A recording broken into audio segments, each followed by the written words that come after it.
The Galaxy. You can't be chewing that in the back of your puppy. Move over there. Oh. Hey, Nikolai. Sorry. Nikolai. Galaxy, Strudel, go away. Go away. There you go. Get out of here. Go that way. Glad you're here. All right. Let's see what we got and who is here and who is not.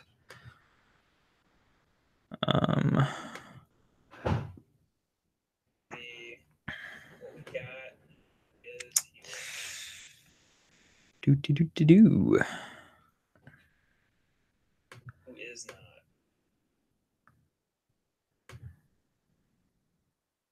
All right.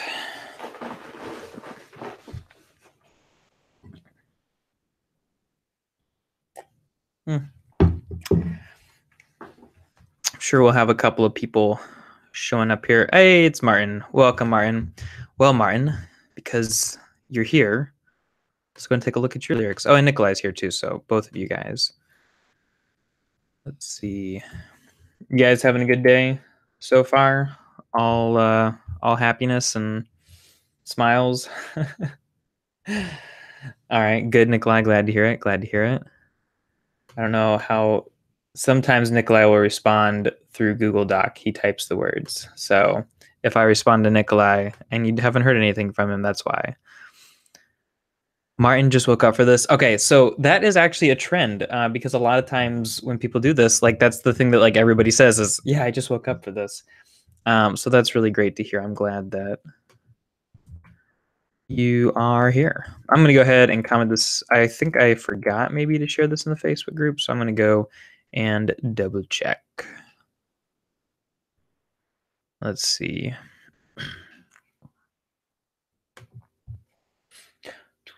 I got that AJR birthday party song stuck in my head now. Everything's and I can't even sing, so there you go. Starting now. Post. Make sure, do we need to share anything on starting now? There we go. Hey, Mercier, I'm glad you're here too. I just woke up for this too. Yes, that's the way it works. I've been up since, I think I woke up around 7:30 because I was up late last night. And then I sat in bed and read for like maybe 45 minutes. It was a really good book, Mr. Penumbra's 24-Hour Bookstore. It was pretty interesting. And then I explained a video and put it up. Or explained a song, Birthday Party by what's its face? AJR.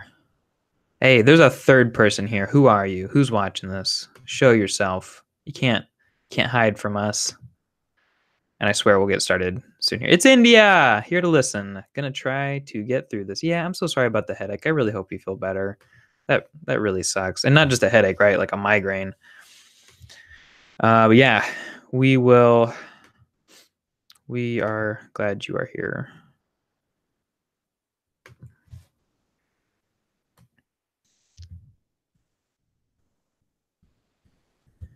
Made my buddy watch Into the Woods, the musical movie last night, and I had thought I had remembered it as being funnier, not just depressing and melancholy. But so we watched it last night, and there's like a ton of postmodern themes. Like it's a philosophy lesson. And I was like embarrassed kind of the whole time because it was like a lot more singing than either of us expected, and we're not as big of fans of musicals as other people might be. But afterwards I was like, yeah, see, like it's so postmodern, like there's a lot of ideas here. And he just texted me and was like, the subtle genius of that movie is starting to dawn on me. It took some time. So I feel relieved I didn't make my buddy sit through a 2-hour movie for nothing. So the things that are on my mind today. All right, let's go ahead and jump into this. Let's see, who shall we do first? You know what, Nikolai was here first, so let's go ahead and jump into Nikolai's lyrics.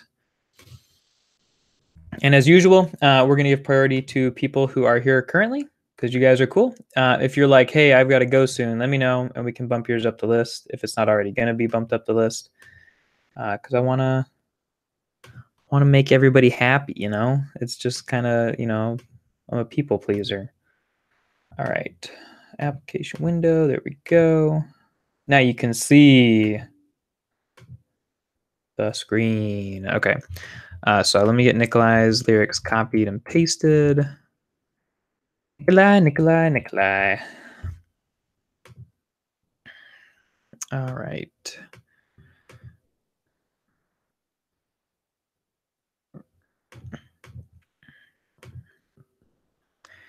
Nikolai says, what is your song's name? Kafka-esque. Ooh, very interesting. Nikolai, where are you from? Just leave it up on your screen for a little bit in case I forget to look or something. But Kafka-esque, where was Kafka from? Was it Belgium? Let's see. Franz Kafka. I had to study him in grad school. Kafka, Franz. He was a German-speaking Bohemian Jewish novelist. Okay, that's quite a lot. Born in Prague, died in Austria. Wow, okay, he got around. And he was a really cool, crazy novelist. And you're from Denmark. So, I mean, I guess it's the same area, but so that's cool. That's cool. Let's see. Working title. The song is about me. The song. Sorry, I gotta get. There we go. What am I doing wrong, people? All right. All right. The song is about me feeling people who is just fine and dandy, tends to ignore people in pain, and sometimes even just adds it to it. It's about not feeling in control, not knowing where to go, like there isn't any path to follow. In the hook, I try to see the problem in a wider perspective, and then the verses, I talk about how specifically I feel. The song is from an album called Golden Keys, Broken Strings. Ooh, interesting. I like the title. Some parts are very much linked to that concept. Pay attention to the last verse. Okay. And then looking for help on, I would like to know what I could change, add, or compensate with, and if there is something that doesn't make sense grammatically or overall, e.g. the imagery. Okay, so change, add, or compensate with, if there's something that doesn't make sense. All right, yeah, let's take a look. Hello, Katie, welcome. Hello, can you hear me? Yeah, I can hear you. Wasn't showing up on the screen for a second, so I wasn't sure if my voice meter wasn't, so. Nope, you're there. Ugh. All right, so Nikolai. Crack my health, no restitution to rebuild what's left.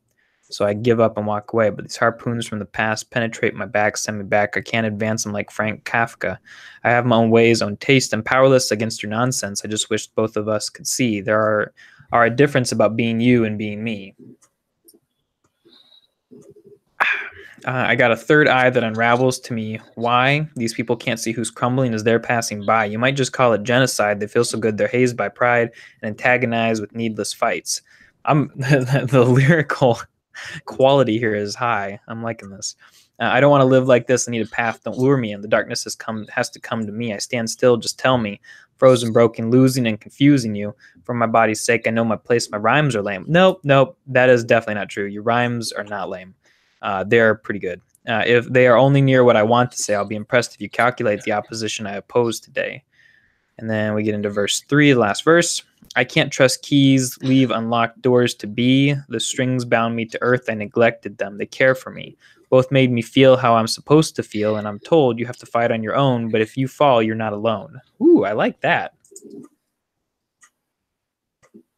And it feels like it goes two ways. It feels like both made me feel how I'm supposed to feel, and I'm told, okay, they care for me, the strings bound me to earth.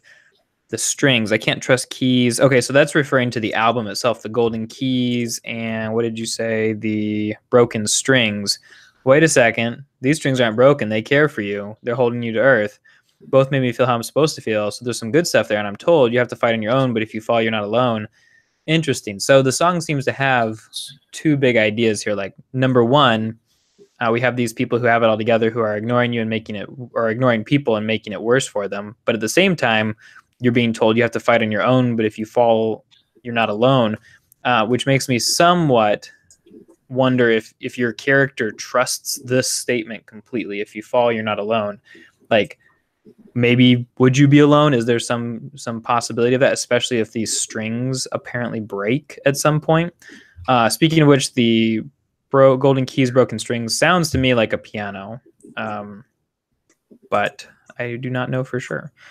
Okay, so as far as things that you're looking for help with, change out or compensate. Change out or compensate. I got a third eye that unravels to me why these people can't see who's crumbling as they're passing by. You might just call it genocide. They feel so good they're hazed by pride and antagonized with needless fights. I think genocide might be a little bit of a strong word here. Because at least we don't genocide, you're killing a generation is what that word means, right? And we only see you being, crumbling, you being unraveling and being antagonized by them. And so genocide feels like a little bit of a strong word. Let's see, you say it's wordplay. 2 concepts for keys. Gotcha. Okay, gotcha. So like a golden key, something you unlock, maybe. Very cool. All right. Yeah, so I feel like genocide is a little bit of a strong word, and feels so good they're hazed by pride, antagonized with needless fights. I would suggest this. I think that your song has some incredible lyricism to it. The hook currently feels more like a verse to me, because there's a lot of emphasis on like the really strong rhymes. Third eye, a Y, passing by, call it genocide, you might, all this stuff. And I feel like the thing that it doesn't emphasize as well is the center of the story. You're doing a good job of like summing up those people and who they are, but this feels almost more like a pre-chorus, and like we're about to get to the heart of something. I feel like you're telling me the problem, but like what's the heart of the problem? Like why is this, I can assume why it's bad, but I want to hear a little bit more about how it feels for you, and I want it to get a little bit more personal. And so the fact that it starts to get a little bit to the heart of the problem and that it's still kind of concrete is typically the textbook definition of a pre-chorus lyrics. And so if you wanted to get something just a little bit more, I don't know, personal or feelings based, because I feel like you're a very intellectual, like mental, like a brain based writer. And so if you got a little bit more heart in your chorus, I think that could probably help develop and create more of a connection for your audience a little bit. I know my place, my rhymes are lame, to only hear what I want to say. I'll be impressed if you calculate the opposition I pose today. I really like that. I'll be impressed if you calculate the opposition I pose today. I think that's one of the best lines here, assuming that it means that you'll be impressed if anybody could empathize or understand with what you're going through. I think the verse 3 does a really good job of tying it into the album overall. And then if we talk grammatically, there were a few grammatical things I wanted to point out. And I'll give you a few of these. No restitution or rebuild what's left, so I give up and walk away. But these harpoons from the past penetrate my back, send me back. I can't advance. I'm like Frank Kafka. I think it is Franz Kafka, isn't it? But you might just be going for something a little more informal, which is fine. I have my own ways, own taste, and I'm powerless against your nonsense. I just wish both of us could see. You'll want to say there is a difference about being you and being me instead of are. Got a third eye that unravels to me why. In this case, it would make more sense, and I'm going to edit it, not out of disrespect for you, but just to kind of show you what the one-for-one grammatical change would be, and that way you'll have it on screen if you want to go back and review. I got a third eye that shows me why, or that explains to me why, maybe. These people can't see those who are crumbling as they're passing by. You might just call it genocide. They feel so good they're hazed by pride, antagonized with needless fights. Yeah, overall, your grammar is really not bad at all. I want to live like this. I need a path. Don't lure me. And the darkness has to come to me. I stand still. Just tell me I'm frozen, broken, losing, and confusing for my body's sake. Oh, man, I really want to hear the flow on this. I really want to hear you actually perform this. Only near what I want to say.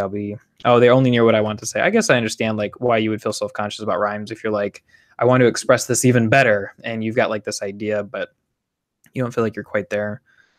Even though I think you're doing a great job. I can't trust keys, leave unlocked doors to be.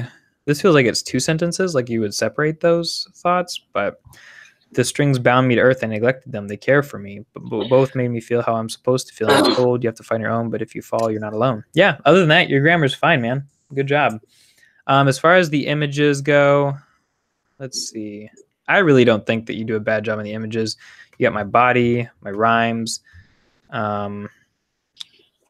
third eye, is by pride, antagonized with needless fights. I really think sometimes people will go for like very concrete imagery. Oh, you have a lot of good imagery up here. You have the illusion of Franz Kafka. You have harpoons.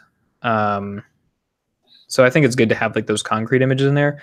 But you really give people a lot to latch onto with the rhymes. It's very like entrancing. You did a very good job. So if you have any other questions, go ahead and type it out now. But I think that's what I've got for you at this point. Good work overall, man. Nikolai. All right. Who else is here? Let's see. Martin was here and is here. So let's see about Martin. For what it's worth, I actually like the genocide line. Maybe I'm completely misunderstanding the point of the song, but I feel like it actually does fit there. Oh, yeah? Well, I feel like he doesn't just say it that line. He doesn't just say, he doesn't necessarily just talk about himself specifically. Maybe I'm getting it wrong, but he says these people can't see who are crumbling as they're passing by. So I feel like that can be considered, like, genocide is the extermination of people, and I don't think maybe necessarily it's a intentional genocide. But I do feel like, I see this, I guess, from, talking about me having depression or whatever, I see this as, ignoring people who have depression or just kind of putting it off, gaslighting them, whatever. And I feel like, doing that will lead to, suicides and whatever, which I feel like goes back to, you're kind of inadvertently killing people off whenever you were insensitive about it, which is kind of how I took that. Maybe I just took it wrong because that's, how I view the world is, people have never really cared much about suicide. It's been one of those things where you don't talk about it. Yeah. And not talking about it is kind of almost, not talking about, making them feel bad and pushing them to that point because they're afraid to get help is an epidemic. And, it's not necessarily a whole group of people. It's like a racial or an ethnic group. Sure. But it can be considered like, a group of people like who have depression and other mental illnesses that lead to that. Yeah, and Nikolai's saying that that's what he meant too. So that's really good that he was able to make that connection with you. And I hear what you're saying. I would maybe walk that back a little bit, but I think that what I wanted to like know more about these other people because I felt like the verses were so focused on just one person, and then to hear that it's really about lots of people. I can attest. I can agree with that. Yeah, maybe just mention other people once or twice, maybe in a verse or earlier in the chorus or something like that. But yeah, really overall, it's not. I think that it's an easy enough jump to make, and I think that it's good that you were able to make that then too. Yeah. All right. Next up is Martin. Martin's song is called "What Do You Want to Be When You Grow Up?" He says, I wrote this from 3 to 5 a.m. before this live stream. It's a stream of consciousness rap about how I'm feeling about my life right now. I'm currently looking for an engineering job since I just got my bachelor's, and I'm not having any luck. I had nothing else I wanted to show you, but I needed to submit something just to say I accomplished something today. That, fair enough. Fair enough. Completely fair enough. So let's see here. What do we got? Colored pencils, paper crafts, someone farting gets a laugh. Smaller words, basic math. Now's the time that we should ask. Look ahead by 20 years, twice as long as you've been here. Pick a path and see it clear. What's your future day career? Now you declared your intention. I'll draw your attention to what you'll be learning. We're doubling down on simple addition, so calculus is reaffirming we've cut all the art and the music because by extension it isn't concerning. To live and to love is for pensioners. What really matters is how much you're earning. Ooh. Jump cut to present day, call my name and cross the stage. Fancy paper isn't blazed. It says I'm smart now. That's change. Man, this has got a good sense of humor to it. You don't know I've only chased that initial parent praise. Need that high of your embrace. Make up for 5,000 days. Study hard and slave away. A college education pays. You'll clear the debt out with a raise. Don't you know we've been betrayed? I am not happy. I am not good. I might have a knack for puzzles and I'm great at taking tests because the info is my food, but I forget as I digest. I can fool you with a simple Google, but don't invest. I know a lot more, nothing than a diploma might suggest. My worth as a person should never be measured by summing up my total income. I know that objectively, but it's affecting me. I'm just a serf in this kingdom. Get a real job, not retail. Life ain't hard, yet you failed. Man. I'll be honest, like I really feel this one. That is... especially, I know like I was a firstborn and it was all about making my parents happy growing up. That initial parent praise. You don't know I've only chased that initial parent praise. Need that high of your embrace. Study hard and slave away. Yeah, I really feel this. This is, man, Martin, this is really good stuff, man. He says, in the chat. I'm honestly pretty embarrassed with what I submitted. It's like turning in an essay at 11:59 when it was due at midnight, and now I'm just hoping for a passing grade. I know it's half-baked, not my best work, but I was compelled to turn in something. You know what? Maybe there's something to writing between 3 and 5 a.m. in the morning, because it feels like you just kind of cut through and just, part of my language, anybody, but you cut through bullshit and you just said how you felt and you just put it all out there. And you weren't trying to be super flowery. You did keep it to rhyming and you did a great job of that. But you just said what you wanted to say. And I think my guess is that if I was in your shoes, I would probably be too tired to really image manage a lot. And you did a really good job here.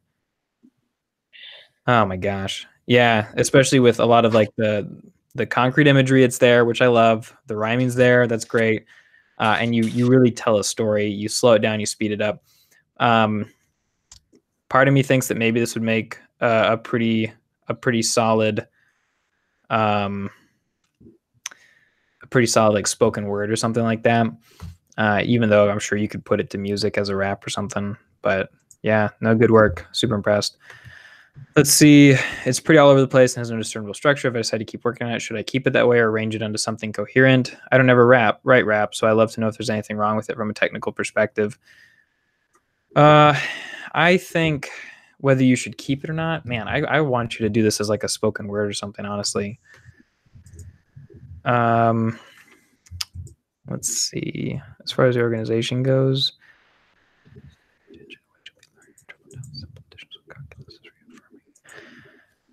I don't know, man. I think you've got something here. And I don't think that there's a huge need for like a ton of changing things. I don't know. Yeah, I think it feels like the question you're asking, like, hey, is there the best way to do this? Which is usually the question that I ask, like, hey, give me the tried and true method. But honestly, I would say with this, you should keep doing what you've already done with it. And that's just do what feels right in the moment, honestly. I don't think that you should mess this one up by trying to like make it perfect or something. Honestly, if you just put it out like it is, yeah, there's a couple of problems that I would suggest, that I would give suggestions with, but gosh, okay. Now I'm like having an existential crisis. Let's see. I would say that this last 2 bits right here could go somewhere else. Like it could be split into something else, or you could get rid of it. I don't think it gives a ton.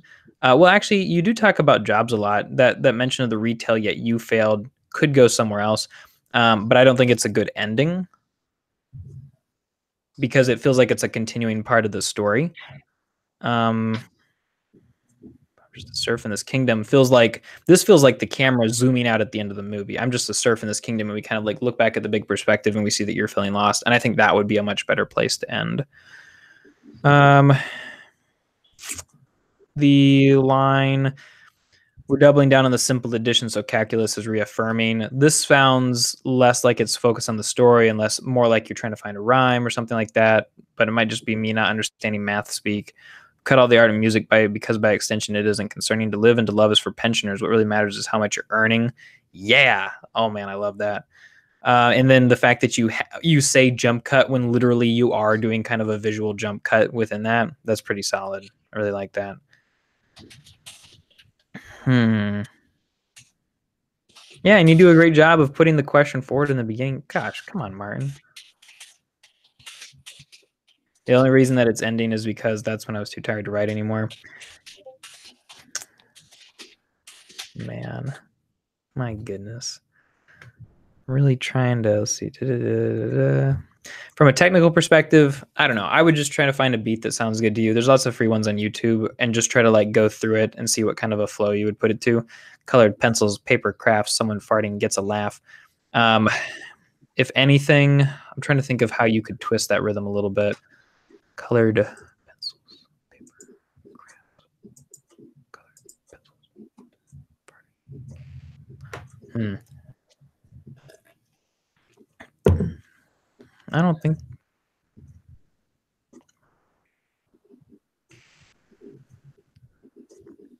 I don't know. Do you have any suggestions, Katie? I did mention this in the YouTube chat. Yeah. I do think that the last slide could be used as the last slide if you changed it to "Life isn't hard" and you still failed. Ooh. Because I mean, that's kind of the vibe that I was getting from it, was that your life isn't hard, but you still failed, or life ain't hard, but you still failed. Like, Okay. Yeah. I think that would kind of end it with kind of a darker tone, like, yeah, way to go, you're still a failure, even though life isn't that hard. Yeah. Yeah. That could be a way to look at that for sure. Especially if you're gonna focus in, Martin, on like some failures that you feel like you have done, and if you feel like that's kind of the sum. I think that you kind of could go two directions where, yeah, you could really look on like, here's how I feel right now, or you could say, keep kind of going with what we see, especially in the first section here, where you talk about what's coming in the future, what we have to look forward to.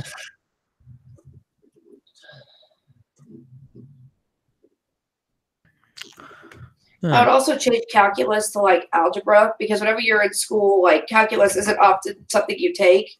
Like I never took calculus, but I think everybody takes algebra at some point. Yeah. And it's still the same flow. It just makes a bit more sense if he was to leave that line in there.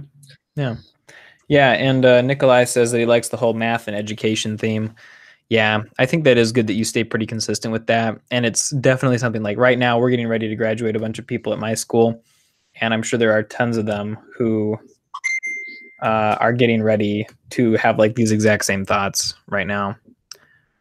But all right, so if I was going to sum up my comments overall, it would be this. Martin, spend more time writing between the hours of 3 and 5 a.m. Don't try to be a perfectionist. Don't try to look for like, oh, the perfect way to do this. Just keep doing exactly what you did, which is just keep doing it.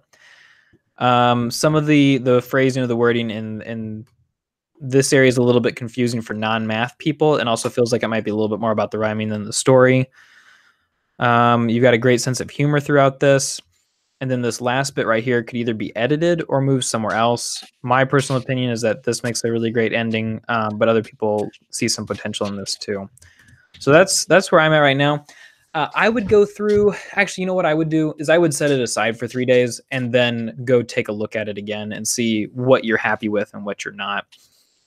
Yeah, and message me about it too. I'd like to see how this one develops. All right. Who is next? Mercier is here. Hey, Mercier, do you want to do Daughter or Broken Mirror this time? Just go ahead and comment that in the chat, and then we'll... Did I submit something? I thought I did. I can't. Maybe I got. I had all this stuff typed up for it too. Say what? I was wondering because like I guess I thought I was wondering. I was thinking I submitted something, and now I'm like panicking, thinking, did I actually? I think you did. Katie Glover Cupcake, right? Yeah. Yeah, The Shadow. Okay, I thought I did, but it's like, did I forget? Like that happens. You're totally good. All right. So Mercier says it's called Daughter with a period. It's a long backstory with many layers. At first I thought that said lawyers. I was like, oh boy. But it's influenced by a movie I saw. It means many things to me, but it's about dying and feeling remorse for not being enough and causing harm. Confronting your creator and feeling sorry, but also tired of feeling sorry and a bit of resentment toward the creator parent. Oh, interesting. So this sounds super complicated right off the bat, which I think sounds really cool. It sounds like you're trying to really take a chunk out of a topic here. So let's go ahead and see what we've got. Oh, and just off to a short start so far. All right. I failed as a daughter. Yeah, I know. I fought it so hard, but it's starting to show. Line it used to be I wanted to call, but how do you say hello? Let's see. Okay, we'll come back to that. Words always confuse me. I don't like to speak. If time changes meaning, then clarity is weak. No time for your daughter until I'm old, and you got your reasons, so I'm told. Intentions inflating, you're so out of reach. Expectations vague. Yeah, you're too hard to read. Sorry, I didn't mean to be so hard. I'm sorry, I didn't mean to fall apart. Didn't mean to leave a scar. Really solid chorus. That's really good. In fact, part of me even wants to see this chorus, depending on how fast. Like if this is a slow song, 1 time through is great. If this was a faster song, I would say 2 times. Burdened by daughter, hurt if she's gone, so polish your tools and build another one. Spare her the weight of grace through belief. Cure her of faith, let fear fall to peace. So much love for the daughter, her room is so cold, so you burn down the land that we knew as home. The flames gain strength against the sun's descent. It's the end of a day, but a new one's ahead. It's the end of a day, but a new one's ahead. Really beautiful imagery here. Really beautiful rhyming too. I think I was a little bit surprised by the gone in one lack of rhyme when everything else had been so carefully rhymed. But that is not a huge deal. I fought it so hard, but it's starting to show. I wanted to call, but how do you say hello? Fought it so hard, but it's starting to show. I kind of like the simplicity of this line. If you were to go back to this line, I would suggest making it a little bit shorter. I'd like to call, but how do you say hello? Yeah, I think this line might be a better one overall. If you were to do this one, you'd want to shorten it a little bit. I don't like to speak. If time changes meaning, then clarity is weak. If time changes meaning, then clarity is weak. Ooh, that is something to sit down and think about for a long time. That is a really good line. All right. It's slow, you say? Okay. Yeah, so probably just one time through the chorus. That's great. Okay, both fit with the rhythm. That's great. Good, good. Then in that case, oh, that's a tough call between those two. I wanted to call, but how do you say hello? But it's starting to show. I'm still going to go with it starting to show. I like that one a little bit better. Okay, so let's look at what you asked for help with. Well, I remade the song many, many times at this point, so I think I'm more looking for validation, to be honest. There's a line that I'd like to know which one people... There's a line that I would like to know which one people prefer. Any commentary is welcome, but there isn't really a specific I'm looking for, as I think I've reached my finished product. Ooh, exciting. Okay, very cool, very cool. All right. I failed as it already. Yeah, I know. Guys in the chat, if you're watching and if you're not just listening, which I know that a lot of you probably are just listening. So if you are watching, go ahead and comment one of the songs or one of the lines that you particularly like. Fought so hard but starting to show. Words always confused me. I don't like to speak. I like the honesty of that. If time changes meaning, then clarity is weak. I would say that this couplet right here is by far my favorite so far. No time for your daughter until I'm old, and you got your reasons, so I'm told. Intentions inflating, you're so out of reach. Expectations vague, yeah, you're too hard to read. Ooh, I like these ones too. Burdened by daughter and hurt if she's gone, so polish your tools and build another one. Spare her the weight of grace through belief. Cure her of faith, let fear fall to peace. Yeah, that's really good too. So much love for the daughter. Her room is so cold, so you burn down the land that we knew as home. Flames gain strength against the sun's descent. It's the end of a day, but a new one's ahead. I really like the subtle rhyme there, and I like how you repeat this last line, kind of going against the pattern that you've had for a while. Because what did you do? A, B, B, C, C, D, D, and you got A, B, B, C, C, D, D. Then you had that extra one there. I think it's a nice touch. Let's see.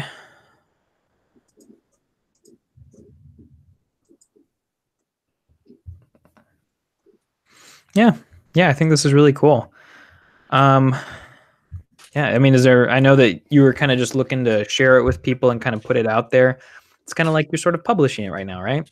But if there's anything in particular that you do have a question about, just let us know and we can chat about that.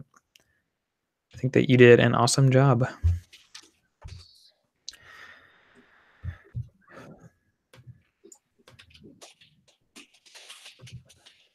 Also, how long have you been working on this song, Mercier? I'm really curious to know. You said that this is...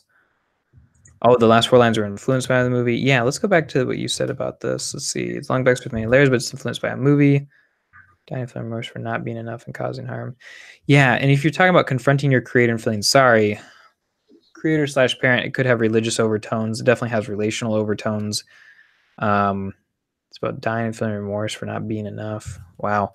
So kind of like looking back on your life, right? Do you want to share what movie it was? The last 4 lines were influenced by the movie. Let's see.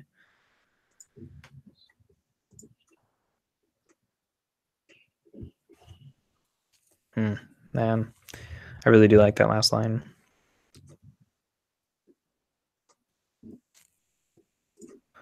Alrighty.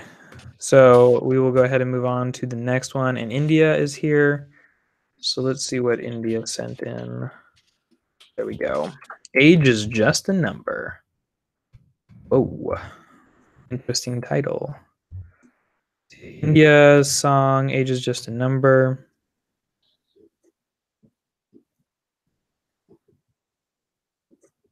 Oh, Mother is the movie. Oh, okay, gotcha. Oh, and so then you would call it Daughter. Gotcha. What is this movie? Oh yeah, I remember that one came out. Ooh, I didn't actually watch it, but I did a lot of reading about it, and that was a pretty intense, crazy movie. Wow. More power to you for watching that. All right, so India's song, she says, the song chronicles a lot of the most difficult times of my life, including issues I've had growing up with my dad, my abusive relationship, losing myself in college, and my fear of the future as I learned to navigate adulthood without anyone who I truly consider family. It's the most personal song I've ever written. It is definitely more of a rap spoken word, and it means a lot to me to share it. Hey, and it means a lot to me, and I'm sure to everybody else listening, to be able to I don't know, be the audience for you sharing it. It's important to be able to share stuff like this, and it's always an honor for the people who get to experience this too. All right, let's see. Let's go ahead and take a look. I die, so I can live. Why is my computer malfunctioning? So I can live with the death of me. I cry till I forget what is left of me. Whoa, that's beautifully said. Mom was always giving out the love she'd never find, and Nana was always trying to fill the space you left behind. I was left to wonder why you never called or saw me. Even though you were a ghost, your absence found a way to haunt me. You had a bigger impact on me than I ever thought. See, even though we never talked, I still remember what you taught me. How to be on time because it hurt when you were late. Relinquish all my pride before it slowly turns to hate. Whoa, okay, so I really like this line. How to be on time because it hurt when you were late. So you learn this, like, you're kind of like spinning the negative thing that happened to you as a positive lesson to kind of show the irony of calling that a positive lesson. That's really powerful. Relinquish all my pride before it slowly turns to hate. Always use my voice because my truth is valid too. Listen to each other because I know you're hurting too. And all the words of wisdom that never left your tongue. I was forced to grow up way before my childhood was done. Now I'm wiser for it, and I'll do better by my own. I watered all the pain you left me with so I could grow. Wow. Because age is just the number of things you've seen in life, and I was taking care of myself at age 9. I was just a child, and you both were kids too, and I was just the collateral damage of youth. Whoa, man. Your voice was like a whisper through the sidewalk cracks, and you were scoping out my flaws along the beaten path, but your words were like a song of promises and admiration. You were lying all along, and I confused infatuation with a twisted kind of love that felt a lot like prison walls, and I could taste the stomach acid every single time you called. All the beauty and the pain was intertwined within itself, so consumed with loving you that I forgot to love myself. If age is just a number of things that you've seen, then I was an adult by the time I was 14, trying to stitch together the wounds you left behind, trying to soothe the bruises that still affect my mind. I never wanted to lose who I was, but now I find if I ever want to live, there's some things that have to die. Wow. Trying to find my place, but my navigation is off, caught between the past and the future. Now I'm lost. Old habits find their way back into new spaces, and the shiny allure of the future has got me jaded. Maybe that's the alcohol that's got me faded, or maybe it's the guy who talked me into getting naked. Regardless how I got here, I'm defenseless and afraid. Though I may have lost my senses, it is clear that I'm ashamed. So I'll drink a little more, and I'll try to forget my name. I'm not the girl who you knew before. I'm just the girl who got played. But age is just the number of things that I've seen, and I was 21, but I was only 18. Stacking books and bodies in the holes inside my heart. Denial finally caught me, and it's tearing me apart. Now she's gone and I'm still here. I can't move on because I'm crippled by fear of what's next and fear of what's left, fear of all the things that I've yet to confess. But I have been forcibly thrown from the nest, hastily, aimlessly, fatal at best. And yes, I am blessed, but whoa, that is some really solid rhyming there. I'm also upset with the fact that I'm even caught up in this mess of a life that I never asked for. I can't help but cry as the rain starts to pour, and I wish I could die, but I guess you want more. So here, now I'm yours. Because age is just the number of things I've seen in life, and I'm only 24, but I'm ready to see the light. Somewhere in this life, I'm desperate for the horizon. I'm hoping to find it in you. Okay, and then you died with some obvious, sounds like Christian imagery there. And then into the outro with what is left of me.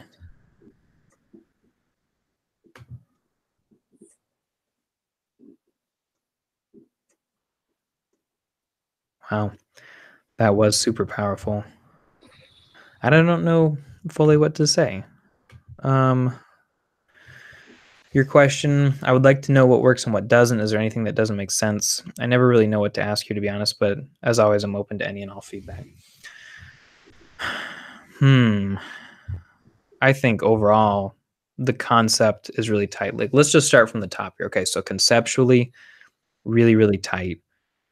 You have the chorus there. I die, die, die, so I can live with the death of me. I would say that the last chorus, you say, and I wish I could die, but I guess you want more. And I think the Christian imagery or the scriptural imagery feels, if that is what it is, which with a capital U, I'm pretty certain, it does feel like it comes out of nowhere a little bit. And I don't know. I don't want to jump into criticizing it right away, I guess, or giving constructive feedback. But overall, like super, super good. I don't think I can emphasize that enough. But I would say that it feels like the Christian imagery comes in at the end, and it feels like you were saying, like, hey, I'm trying to make sense of all of this, and we as humans think in terms of stories, and so it felt like you were trying to say, and here's the end of the story, here's the solution, and it's, you know, my Christian faith. But I would suggest you give yourself permission to kind of just think about, you know, just let this one be more focused on just the sadness or the sorrow, the loss, you know, the minor theme of the world, the theme that the world is broken, rather than the major theme, which is that, you know, there's redemption. Now, and that this is a story of redemption here, and it's really powerful. I would almost suggest that you could take that major theme, the redemptive part, and make it into a different song, or you could kind of poke it into the different choruses a little bit, just so that it's not coming as a surprise at the end, because it feels like, I mean, I think like we're all on board. We're like verse 1, verse 2, verse 3, verse 4. We're like, wow, this is a really powerful testament to the struggles that you've had to go through, and it's like you're sharing this with us. And I think that the end maybe catches me a little bit off guard. So that would be the suggestion that I would give there. As far as the phrasing, or as far as like more like on a closer level, there wasn't a whole lot to critique. I felt like you did a really good job on a lot of that. There was one line that struck me a little bit wrong, but I have been forcibly thrown from the nest, and that was when it feels like that's saying that's when you were 24, because everything else was like happening before the pre-chorus, which would then tell us how old you had been. But I would say that, you know, it feels like there wasn't much of a nest for you to be thrown from, honestly, if based on pre-chorus 1, where you say, and I was taking care of myself at age 9. And so that line was a little bit confusing, but really not a huge deal either. Let's see.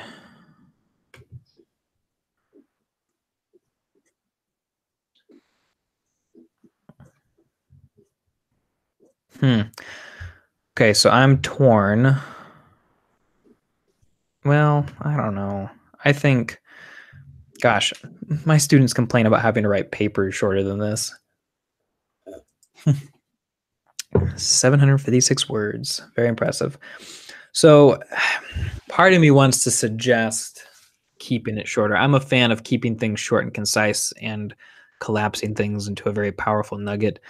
And I wonder if there are some portions of this that could be compressed or made smaller, but at the same time, that's just an idea. That's not even a suggestion at this point, just something to think through.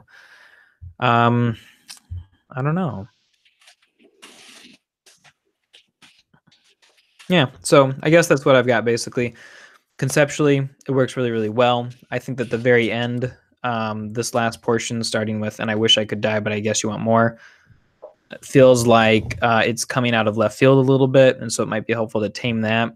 Line-wise, I thought the forcibly thrown from the nest portion was a little bit confusing, but I think the rest of the song works really, really well together. And what was the other, where was the portion that I really, really liked? Oh, it was all of the rhyming here. That was absolutely incredible.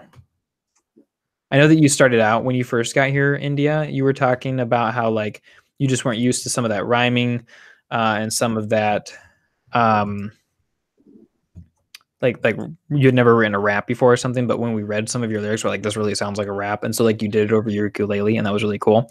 And it feels like you've come a really, you're becoming like not just a lyric writer, but you're becoming a lyricist. Not that you weren't already really solid at that, but I've always been a wordy person. Wouldn't change anything, but I guess you knew that already. Yeah. Mercier and Cupcake, thanks for throwing your thoughts in there. I think that you're probably right about not needing to shorten it. I think that it's really, really good. All right. Well, good job, India. If you have any other questions, throw them in the chat. But overall, that was really solid. I feel like you guys are getting better and better. And we're getting better and better lyrics on these live streams. Next up, Katie, it's your turn. Oh boy. Do you want to tell us a little bit about your song? So I actually forgot I wrote this one until I was looking through it if I was up to submit. There was, even now, whenever there's reason to believe that my parents have kind of always preferred my brother over me, at least in the past few years, especially since my sister was born. Yeah. And whatever. So there's always going to be just kind of that hanging in the air and whatever. And it was, at this point in time, it was pretty clear that there was some favoritism. Whether they noticed it or not, they were definitely doing things for him and favoring him over me. Yeah. And this was whenever I was 15. I think it was 2010 or whatever. And he and I get along way better now. But at the time, he was a real shitster, for lack of a better term. And I don't think he really intended to, I don't think he even noticed. I think I mentioned that. Is that I don't think he actually noticed that it was happening until later. He got talked about recently. He didn't even seem to realize when I finally told him recently about what I thought of it. I don't think he even realized that they were doing it, but they were just doing it, whatever. And I have my own theories on that. But it was just, I kind of feel I really felt like I was living in the shadow of my younger brother. And that's kind of just what this is about. Gotcha. Okay. Yeah. Well, let's jump into it. And you mentioned wanting help with flow and knowing whether lines contradicted each other. Yeah, I just figure fresh eyes will help me with that. And, I always this is before I really learned how to use syllables in my favor and lines weren't always the same length and syllable count and all that. So anywhere that could be improved, I'm open to hearing. Gotcha. Yeah, and the qualifier that I always give with syllable count and everything like that is that you can use music and the way that you say the lines to get over any syllable problems whatsoever. It doesn't always sound natural and it's not always the best solution, but just so you know, any advice that I give is always tempered by, well, depending on how you deliver this, you could make it work. But yeah, okay. So I don't think I can take any more. I'm not sure what I'm doing this for. I always feel like second best, can't make higher than a 99 on a test. If we were keeping score, I know he'd have more just because he's that way. This is a game I hate to play, but somehow I do it anyway. I do it anyway. You can't see what this is doing to me. I don't even care what I think. All you seem to care about is keeping me down. You don't even care what I have to say. All you care about is this game we play. I know you don't mean to do it, but I know that you were and you knew it. Oh, I like the rhyme there. The to do it and the you knew it. So here I am wondering what to do to get out of the shadow of you. I don't want to do this again, going down a road that doesn't seem to end. Day after day, it's always the same. I'm locked in combat with the comparison game. Can't seem to give it up no matter how much I try. I want to be through with this losing fight.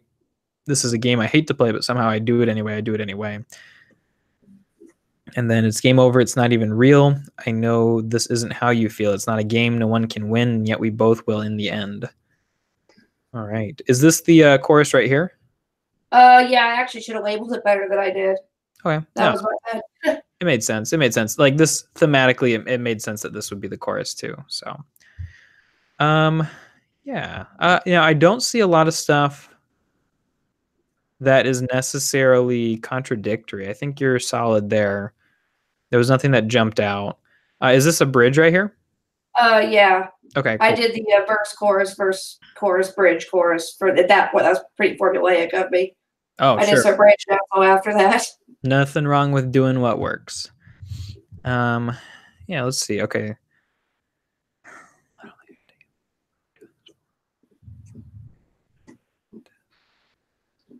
If we were going to try to make your syllable counts all perfect, we would probably make this line a little bit shorter. Otherwise, you'll have to sing it really fast. If we were keeping score, I know he'd have more just because he's that way. This is a game I hate to play, but somehow I do it anyway. Can't see what this is doing to me. Care what I think. You know what? I really like this rhyme that you do right here, the me and the think. It is very imperfect, and it'll depend on how you pronounce it for sure. But it was very subtle, and I thought that was really great. I've already found a way to fix the 99 on a test thing. Oh, yeah? How's that? I'll just say can't score higher than him on a test. That takes out quite a few syllables there. I think that's good. Yeah. And no, that's really, really good because I don't think that we established that he like scored 100. And so if you just say can't score higher than him on a test, that's really good. Yeah. Yeah.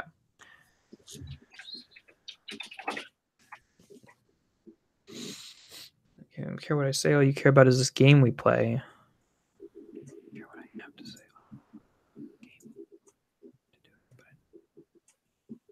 I really like this line right here. Like it has a really good flow to it.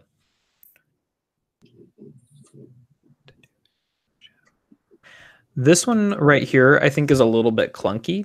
To get out of the shadow of you. Well, actually, that has a little bit of a rhythm to it, doesn't it? To get out of the shadow of you. Yeah. Okay. I like that a little bit. The line makes sense though. Like that was I kind of noticed it felt a little bit off to me, but Right. It's a little bit more passive. It's like it's not as active as a lot of what you're saying here. So here I am. Well, I guess even that is maybe well, no, that's not passive. That's still active. Here I am. To get out of the shadow of you. Sometimes prepositional phrases are like a really good way to gum things up and slow them down. And I think the rhythm works, but yeah, like sentence structure wise, it's a little bit clunky. And ideally you'd be like to get out of your shadow or something like that. If you could make that rhyme with the previous line.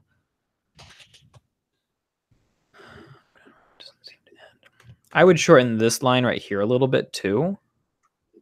Looks like verse 2, you've got some longer lines. What if I just said going down a road that doesn't end? Yeah, that would really help. I think that would be really good. I don't want to do this again, going down a road that doesn't end. Yeah, that would be good. And then I think these two lines right here are a little bit on the long side. I'm locked in combat with the comparison game. Day after day, it's always the same. I'm locked in combat comparison game. If you got rid of these two right here, I know that sounds like it becomes more of a rap, but it is nice because it gets these sounds closer to each other, which sounds pretty cool. So just how to get A in there work at all, or would that kind of kill the vibe as well? Like say, I'm locked in combat, a comparison game. I'm locked in combat, a comparison game. Then it starts to feel like the word comparison is too big. That's true. It would be better, but I don't think it would be a complete fix. Can't seem to give it up no matter how much I try. In this line, I would get rid of seem to. Can't give it up no matter how I try, no matter what I maybe okay, what about this? What about can't give it up no matter what I try? That turns out flattens it, and it also has a lot more t sounds. Can't give it up no matter what I try.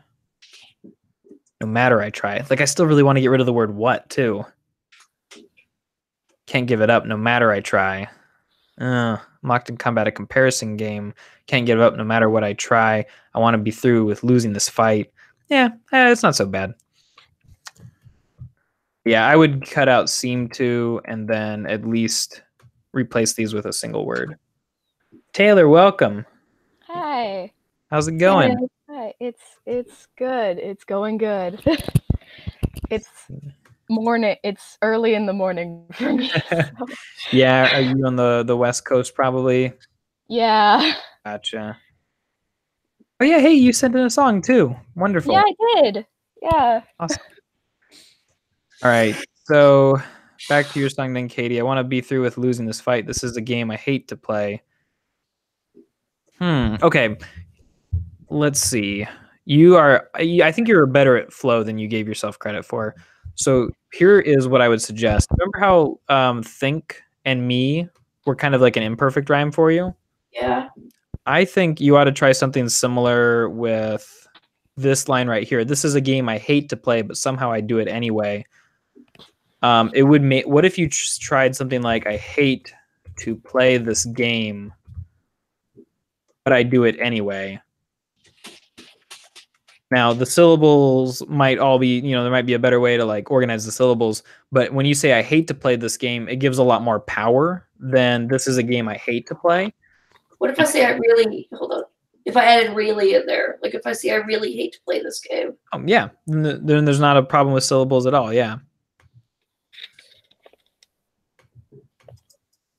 I really hate to play this game, but I always do it anyway. Well, in that case, I would need to, or seem to. I just was kind of connecting back to the original verse. I could say I seem to do it anyway, because that would add a few more syllables. Yeah, and that would really help smooth it out. I think that could be really good, and that way you're putting a lot more power into that. Yeah. Cool. And then down into the bridge. It's game over. It's not even real. I know this isn't how you feel. It's not a game. No one can win, and yet we both will in the end. So why will you both win in the end? I'm trying to think of where I was going with that. Sure. First off, it's good that you're looking at things from a different angle in the bridge. Great work there. I think, I guess, karma. Like, and I might even, like, again, I don't even blame my brother for any of the stuff that happened with him. I just think, eventually something's got to, something's going to flip. Eventually something has to go my way.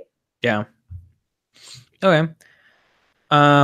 It sounds like, so some things will go your way, but for you, it sounds like things going your way will be you guys winning together. Like, you both can't win if you're both not in a, better relationship, right? Yeah, and we are now, which I think is kind of why I kind of foretold it. I didn't intentionally do that, but. So I would maybe suggest filling out the bridge a little bit and just, kind of drawing a little bit more of a picture of what winning looks like. I kind of want to connect forfeiting, but at the same time, I don't know how I would do that. You want to do what? Forfeiting. Like, I guess I could say neither of us win at the end. We talk about forfeiting, but I can't really. Something about just refusing to play is the best way to win. But I like that. I think that goes back to what it is. I think there's a saying about that. The best way to not lose is to just not play. Yeah. I just gotta figure out how to include that, how to incorporate that. I think that would be a really good direction to go, though.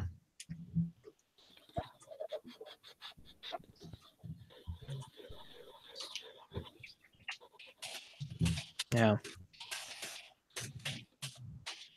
All right. Well, any other questions or anything you want to chat about before we move on to Taylor's song?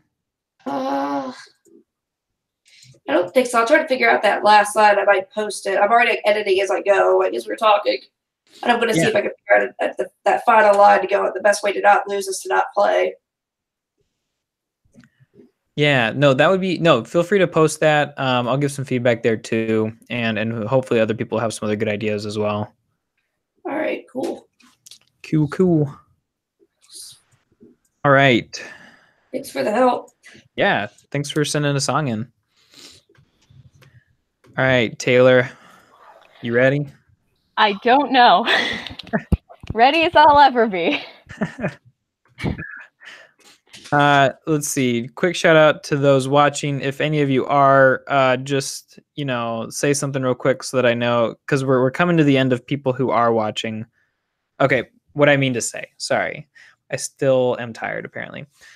If you are watching and we haven't looked at your song yet, go ahead and say something, and then we'll go ahead and make sure to prioritize you guys. But I think Taylor might be the last one for now, and then we'll start jumping into the long list of others. All right. So Taylor, your song is called "I Know You'll Never Believe Me." Mm-hmm. And what will tell us about the song? Well, I have this friend, and it was like a kind of rough time because summer's always really rough on me because I'm not that great with loneliness, and being a student, I make most of my friends at school. Yeah. So summer vacation is kind of iffy for me. Yeah. And it's iffy for him too. So I was like, I feel like I trust you with all of my problems and you don't trust me with any of yours. Mm. So I asked him to trust me with like just one. And I was like, and he said he felt really stupid for it. And I was like, I've done the same thing. I've done the same thing. You're not stupid. or we're both stupid, one of the two. And he just kept saying that he thought he was stupid, he thought he was worthless, he thought that everybody hated him, and I was like, no, I'm going to write a song with this, and I'm going to prove you wrong. And so that was the secret that he that was- shared? Yeah. Gotcha. Though it was kind of weird because I try to write songs that are specific, but also that wouldn't concern my parents. Yeah. So I had to the fine away line a to bit- walk. Yes. Yeah, I had to take away a bit of the specificity just so I wouldn't concern my parents. Gotcha. Okay. Okay, cool. So let's go ahead and jump into it then. You were saying that you wanted to tell a specific story while still being relatable, and you wanted your lyrics to sound good. Yeah. I So- kind of want to be Tyler Joseph. Oh my gosh, yes. Of course. Yeah, wow, you really just kind of like put his whole recipe into words there. That's great. Yeah. All right. So intro where I talk about the song, tell the story. Cool. So a little bit of like spoken over that. Yeah. I feel bad Yeah. because I'll never do as much for you as you have for me. I see a trust and balance between us two. I know what you see. Oh, I like the pattern so far. I told you to trust me. You said you could, and you told me more than I ever thought you would. All right. That's a really good beginning to the story. Like, that's a really good introduction there. You Yeah. told a story we both lived through of scars we've seen too many times. You deserve every good thing you've gotten, and you deserve everything you want. You are someone worth loving, and I need you to know that. You are kind and hardworking, and you are caring and smart, and you are someone worth loving, and I need you to know that. Wow, I'm getting like little goosebumps. Their voices were loud, but mine's were louder, and all of that noise turns to scars and a scowl. I know you regret it, but I'm glad you could trust me with it. Now to the story we're living through that's sweeter than ever before. I know you'll never believe me. Your brain hides from the truth. I know you'll never believe me, but there is good inside of you. Wow, that's so nice. That's really good. Oh, and I like how you repeat the bridge a couple of times too, or you repeat it. That's really great. That bridge is worth repeating. I know you'll never believe me. Your brain hides from the truth. I know you'll never believe me, but there is good inside of you. Oh, that's really good. Yeah. Thanks. Brain hides from the truth. Yeah. Okay. So overall, great job. You do a great job of telling the story. I like how you kind of give the background in verse 1, and then you raise some stakes in verse 2, which is just classic storytelling. It's really, really good. The chorus is a very clear, like, no, you're a good person, like affirming, and it's the theme, and it's really, really good. Verse 2 tries to fight back. The pre-choruses continue to develop, which is nice. And then the bridge, I know you'll never believe me. Your brain hides from the truth. And you go back, and now you're talking about disbelief. Like, you're kind of getting meta about the whole song and saying, like, no, like, this whole song is true. Believe me. And so the bridge is a little bit unique, which is great. As far as suggestions go, this, again, as I always say, something that you might have a little bit more luck with when you're actually singing it. But it felt like this line, like right here, went on for a while, and I wanted something more lyrically. Their voices were loud, but our minds were louder, and all of that noise turns to scars and a scowl. I know you regret it, but I'm glad you could trust me with it. And I really wanted that to rhyme because you've done a lot of rhyming here. Let's see. You for me, us two, you see, could, would. Yeah, so for this verse 2 to not have as many rhymes as verse 1 made me kind of like want it to end on a rhyme, but not a huge deal. Let's see, if you were to do that, turns to scars in the sky, I know you regret it, but I'm glad you could trust me, even though that's not a rhyme. But the with it, just I think those are just extra words. The storytelling is really solid. The relatability. Okay, so let's think about relatability here.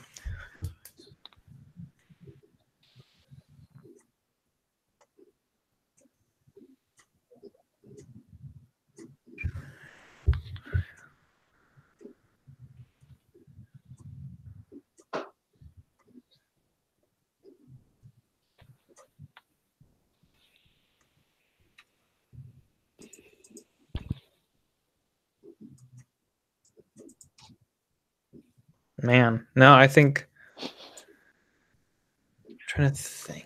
I'm trying to think. I think you've done such a good job. Wow, that's nice to hear. Yeah, no. Are you planning on recording this at all? Yeah, probably. I've written a ukulele line and a piano line, and I'm debating adding a violin line, but I don't know.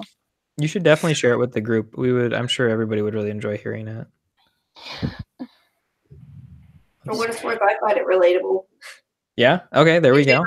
I think in general it can be just like, kind of talking about a friend that doesn't seem to know, just kind of seeing it like, seeing a friend who doesn't seem to know what their worth is, how much they're really worth, and having that self-hate without even realizing that they're such a great person and whatever. Like, I could totally see that. I could totally see people like finding that pretty.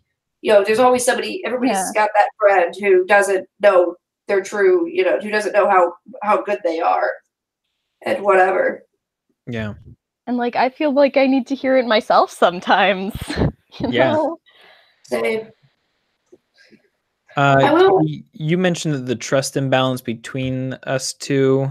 I know that it's supposed to rhyme, but it just doesn't seem to sound completely right. I don't know. That's just my opinion. I know that it's supposed to rhyme. I feel like there could be something like modified about it. I feel like two of us would be better, but it also doesn't rhyme then. So I mean, I'm not sure what to say about that. I really liked the rhyme too, but yeah, something else. I felt something too when I read that line. I feel bad because I'll never do as much for you as you have for me. I see a trust imbalance between us two. I know what you see. I know that you see. So part of it, you say, I know that you see. So I'm wondering what that is referring to. And then the trust imbalance. Like I think that phrase, a trust imbalance, just strikes me wrong. Yeah, I don't know. I was trying to like say how I felt at the time, but still trying to make it rhyme with the first line. And it was really. I don't necessarily think those lines have to rhyme. I think flow, like it's kind of, if you do an A, B, A, C, D, D, thing, like I think that would still work. I think it would flow better. I was trying to think of the trust imbalance. I didn't really see maybe an imbalance of trust, but that would make, if you said, I see an imbalance of trust between the two of us, that would rhyme with itself, but it would also be kind of a long line. Well, okay, so you would have the internal rhyme, and then you could use that, like it would be an internal rhyme, which would be cool, and then it would kind of feed over into the next line. I see an imbalance of trust, and then the next line could be between the two of us. Okay, so basically what Katie just suggested and what I so heartily affirmed would be basically kind of a reworking of the rhyme scheme and of the structure of verse 1. So take that advice with a grain of salt for sure. But also don't be afraid to rework things and to experiment with what sounds good. In the end, you've just got to decide what sounds good to you. And I still like it. It's just that one line that the flow is a little like, I don't know. I'm not huge on that one line. Everything else I get, I love it. But I do, that's just the one line where it's like, it probably could be adjusted to be a bit different. Yeah. I don't know what to do about the first line because it'll just kind of be the orphan line. But I mean, maybe you can modify, maybe you could like adjust that one too and make it like rhyme with itself as well. Yeah. Mercier said, I really like it. It's a sweet song, but don't get too caught up in trying to be Tyler Joseph. You're good on your own without needing to be like him. That is really good advice. I agree with that. Good advice for everybody. Your perfection is different than someone else's perfection, basically. Yeah. Or maybe perfection doesn't matter. Dare I say it? Well, your standard is different than someone else's. Like your voice, maybe even.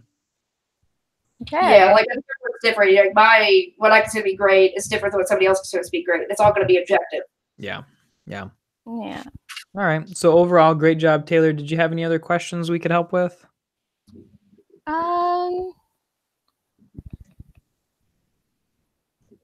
No, not really. I think I like this song, which is a surprise because normally I don't like them.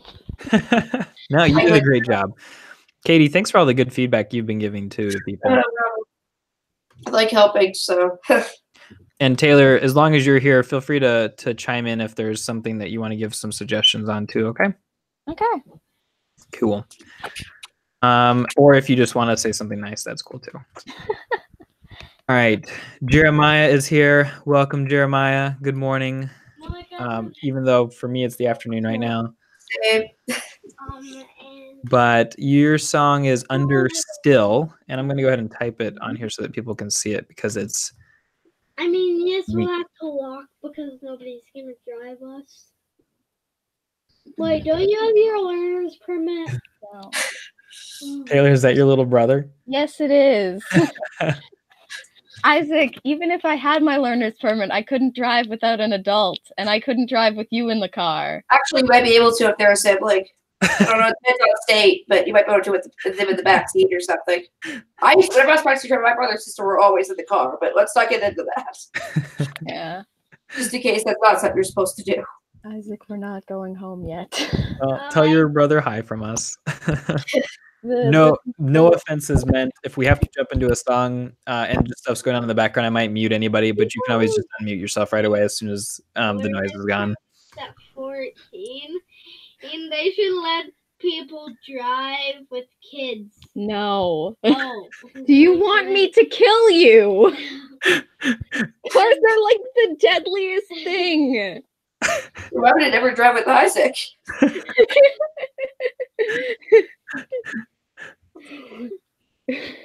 All right. 14. Deadly. You could. Yeah, but we live in Canada. We're not around lava. I can already kind of guess this kid's age based on my sister's, like, how she would react to this conversation. Man. Okay, so He's coming over. I might go ahead and mute Isaac for a second, but Taylor, feel free to unmute yourself at any point, all right? So we've got the song Under Still by Jeremiah. Under Still started as a love song using sleep as a metaphor for falling for somebody, but I felt like it was too cliche and boring, so I scrapped a verse or two, slightly modified the chorus and bridge, and rewrote the song just straight up about sleep. Oh, okay. Yeah, and that's a lot of times when you feel like a song is too big and is going too far, you just say, all right, I'm going to simplify it, and that's a really good way to give it a facelift. Sometimes I feel like I sleep in too much. Oh my gosh. Okay, Jeremiah, what time zone are you in? That's what we need to hear at this point.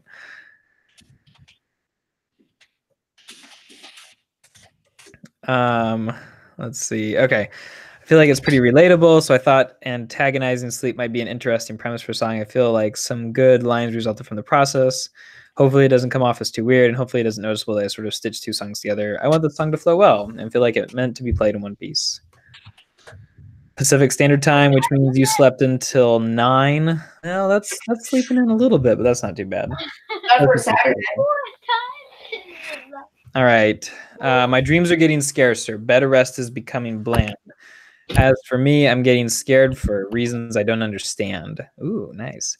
The sheets always seem to get tighter. My head feels lighter when my body stays in bed. Just ask me, what's going on, sir? Well, there's a monster who lives under my head. Ooh, okay. I like the switch up there. And he says, I am not an issue that you need to straighten out. Nobody else will miss you if you never make a sound. Thought that I would wake up sooner, but I'm under still. Yeah, I'm under still.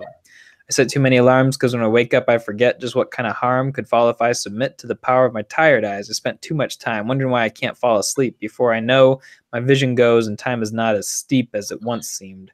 You're doing really good at a job on the rhyme side of things. Yeah. Then we get into, oh, wait, I felt like the verses already were like lyrical enough to be raps, but here we go. My lids are closing fast, eyes pupils can still can see. I'm frozen like a soldier who's forgotten how to breathe. Time's safer when it's slower, and I'm stuck inside this dream, and comfort is a weapon, and my mind's not all it seems. The body bags under my eyes. Body bags under my eyes. Oh, okay. That's a cool image. Nice.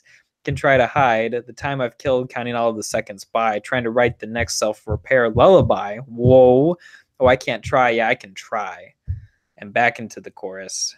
Thought I would wake up sooner. Thought that I would wake up sooner, but I'm under still. Nice. Okay, you made sleep into like a big deal. Like you took this and you did something with it, man. That is a cool song. Okay. Things I'd like help with. I feel like the last 3 lines of the bridge could be replaced or at the very least improved on. They're definitely the weakest part of the song, in my opinion. All right, let's go to the bridge and see what we find. The time I've killed, counting all of the seconds by, trying to write the next self-repair lullaby. Okay, so yeah, the rhythm does start to get a little bit off. Obviously, you can just rap faster and it solves all your problems. Oh, I can try. Yeah, I can try. The big question I would ask is, what are you trying? Killed counting all the seconds by. Yeah, I can try like trying to like wake up maybe would be my guess, or like trying to write the next self-repair lullaby. I think you just have a lack of clarity there. The time I've killed counting all the seconds by, I think is a really cool image, especially it goes along with the body bags under my eye. That's super solid. And then trying to write the next self-repair lullaby. Okay, so that one I really like the line, but it doesn't really feel like it fits. It feels like, it feels like it could be part of something else because it doesn't sound like you're writing a song in the rest of the song. It sounds like you're just trying to fall asleep. Unless the self-repair lullaby is the sleeping and you're self-repairing your body. At first, I thought it was about a song. So in any case, you can understand how one person was confused and how they reacted to it. You have some data to go off of. But I would say, well, heck, what if you just ended right here? The body bags under my eyes can try to hide the time I've killed counting all the seconds by. And then you go into a little instrumental, little pause, and then boom, I am not an issue that you need to straighten out. Nobody else will miss you, et cetera, et cetera. I mean, but definitely keep this line, like whether you keep it or don't, whether you keep it in this song or not, like use that in a song at some point. That's really solid. Mercier.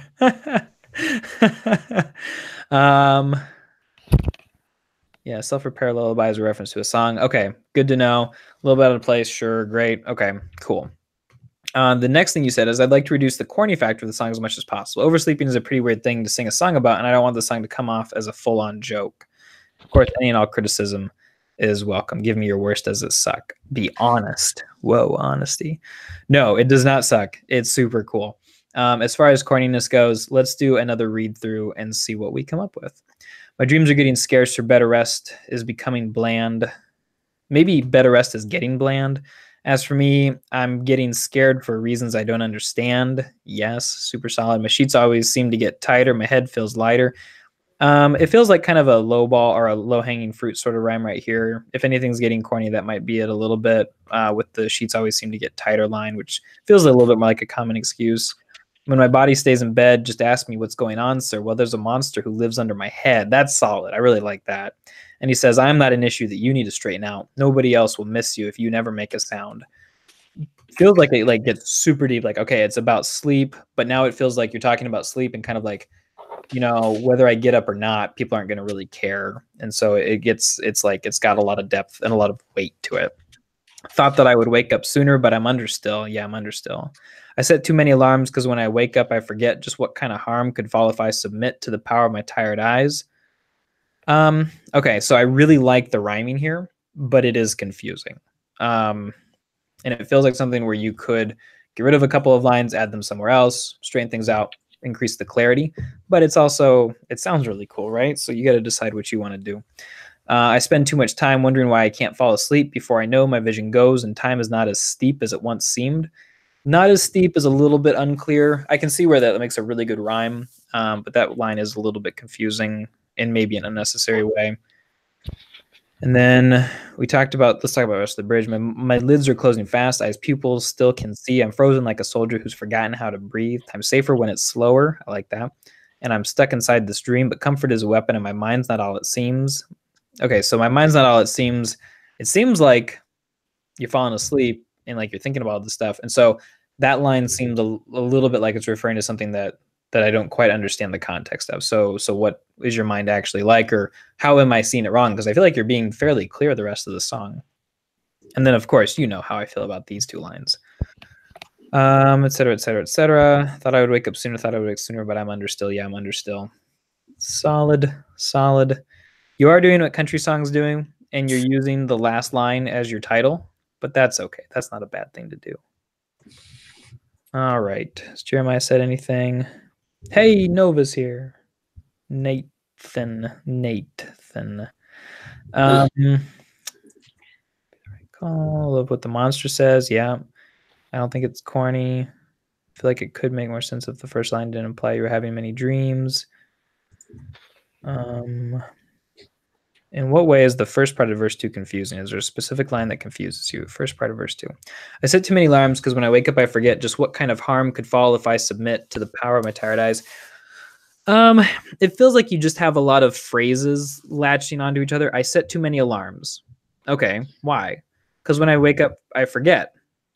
Forget what? Just what kind of harm could fall if I submit. Submit to what? To the power of my tired eyes. And it feels like it just keeps going on. Like this sentence or this thought goes on for a really long time. Whereas a lot of the rest of what you said has been like very simple sentences. My dreams are getting scarcer. Better rest is becoming bland. As for me, I'm getting scared for reasons I don't understand. Like you haven't had a ton of thoughts that were longer than 2 lines. And all of a sudden it's like boom, boom, boom, boom, boom, boom, boom to the power of my tired eyes. Yeah, not a huge deal, but it just felt like it was a little bit more complicated and didn't quite fit the tone. So something that I noticed with the first one, like I said, was that it just kind of, it kind of implies he's not having very many dreams at all. And I feel like if he expanded on that and talked about like, the only dreams he ever has are nightmares and that's why he's scared. I feel like expanding on that would actually help like kind of match up the flow a little bit. Yeah. Oh, yeah. But I mean, I'm not sure. That's just kind of what I got that, because I feel like I kind of got that, but I do feel like I kind of did. I got the vibe of anytime you're saying my dreams are getting scarcer, it just kind of makes me think, okay, they're not having as many dreams. And then I was talking about nightmares being the dreams you have or anything like that. So it's kind of okay, well, you don't even have that many nightmares anyway. That was just kind of, I mean, I could see somebody taking it that way as well, where it's like you're not even having that many dreams. What does it matter? That's not how. That's kind of how I took it at first, but then I reread. It was like after seeing the line about, as for me, I'm getting scared for reasons I don't understand. That actually really hits, because I do think like sometimes you can have dreams where you don't remember them, but you just remember them scaring you. And I kind of took that to be he had a nightmare he doesn't remember. But yeah. I mean, at the same time, I do feel like it would help a bit more. Yeah. Okay. Yeah. And I think if I'm glad you added that. I think I've said everything that I have to say. I would just say that overall, really solid song, Jeremiah. I think this is really good stuff, and I think that you, by simplifying it, you made it more powerful by not trying to take a bigger bite out of it than you needed to. I think that's really solid. Then Jeremiah says, I was kind of back and forth between my dreams and good dreams for the first verse. Do you think that would be a better change? And Katie, you said go with I would go with that. I think that would imply that you're still dreaming, but they're all bad dreams. I feel like the implication would be there for that at that point. Gotcha. Good dreams are getting scarcer. Yeah, that's really good. Okay. Nice. All right. On to Nathan. Despite how critical I was, I really did like this one. Yeah, it was super solid. Nathan. Yeah, you're welcome, Jeremiah. Thanks for sending it in. Really, that was awesome to be able to read that song and to talk about it. All right. Nathan says, survey says, the song's name is Violence. Intriguing. You say, Nathan, that the story is about someone trying to help me, but I refuse. And actually, I'm not very good with emotion. I can empathize with that. And I'm good at dealing with it by unhealthy means. I can also empathize with that. But as I let the person in due to pressure, it seems like despite their best efforts, you're rhyming in your own stupid, and by stupid, I just mean in a friendly way, your own explanation here. It was not worth it, and I just continue being me despite what they have seen. Gotcha. Okay. So somebody is trying really hard to help you deal with emotions in a better, healthy way, but you're still resisting them, and you just keep going for it. All right. Be gentle. I'm still shaking from the audition. What audition? The college auction. You auditioned for a college auction? I guess the Irish don't really know how to spell. That's okay. All right. I mean, whatever you do, you probably do. Your spelling does get a little bit off. That was terrible. Say what? Maybe whenever you're drinking a lot, your spelling does get a little bit off. But that was a bad joke. Oh. With Irish people supposedly being triggered. He is Irish, so there you go. Yeah. All right. Yeah, we can tease Nathan because he can take it. All right. And because he dishes it out. All right. So verse 1. I'm not good at explaining, but my thoughts are draining. And though this will kill her, I won't dream of that nightmare of seeing her face, fear just breaking her faith. But I tried anyway as she banged on the door. Whoa, this is sick rhythm, sick rhymes. Good job. Sometimes a bad joke makes good company. Whoo, I like that. Okay, I make my bed every day to comfort me. Whew, that rhyme is good. I just need a smile, just some sleep from the trial, and she'll walk in. It's a little bit confusing, this trial. It feels like it's a reference to something that, is implied, but I don't really get it. I cracked under pressure and delivered her that small favor, but first I grabbed her hand and I told her my story. I explained my system quietly, but my hand grabbed her violently, and the fear broke her faith in me as she watched me drown in a concrete sea. That line goes on for a little bit long, feels like it goes off rhythm, and the grabbed her violently, you start to wonder about abuse or something like that, even though I feel like, giving you the benefit of the doubt because I know you, I kind of know what you're going for here. But she went to grab my hand. All she wanted was to understand, but I have an actor's smile and ignored the cloud marks on the door. You've been doing a lot of rhyming, so when it ends not on a rhyme here, it's a little bit of a subversion of expectations. Back to the chorus, verse 3. Now the nightmare opened the door, but I couldn't take it anymore. As I saw the world as two, one was gray, the other had you. I can't let another day go by. I'll scream for my father as my eye gets darker. There's just one more tear from my eye. And then the bridge. I imagine I've got one eye as the blood covers the other as I cry. Don't lie at all. Otherwise your right eye will wither again. The darkness falls upon you, but you see her in the dark, and maybe smile back. It'll start a spark. I remember one day when I had both eyes and the world had beauty. What a pleasant surprise. When I had both eyes and the world had beauty. I really like that line. To see the hate inside our hearts. You split the world of love and hate. You stabbed your left eye out with darts. Gotcha. Okay. So let's see what he was looking for. Oh man, my chat. I'm gonna go ahead and show Nate's comment, but the chat system is censoring you for your swearing, which means that we're probably not going to hear a lot of messages from Nate because he is Irish. All right. Okay. Very, very dark, but it starts out really, really strong. I think it gets a little bit weaker as it goes, and it feels like I'll give some advice in a second, but I do want to say that I feel like it starts out super, super strong, and I really like the chorus particularly. Yeah. So let's see. Yeah, Katie, you mentioned it in the chat, but yeah, for some reason, like it just feels like everybody's lyrics today have been really solid.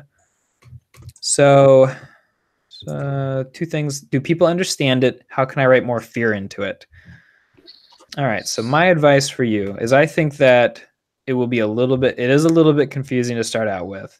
I think sometimes you should probably just say the thing and go for it. Sometimes a bad joke makes good company, really good line. I make my bed every day to comfort me. I just need a smile.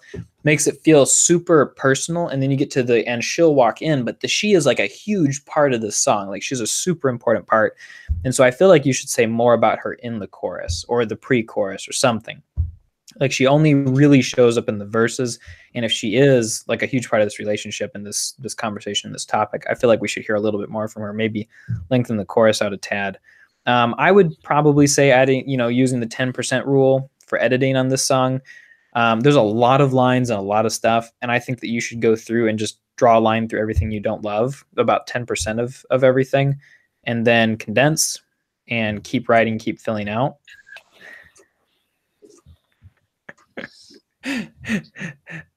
Okay.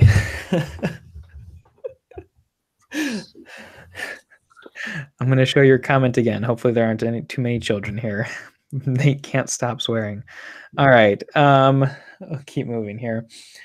Gosh, Nate, you're great. I'm glad you're here.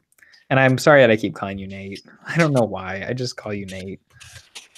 But anyway, where was I? Gosh, more fear into it. I don't think that you necessarily, okay.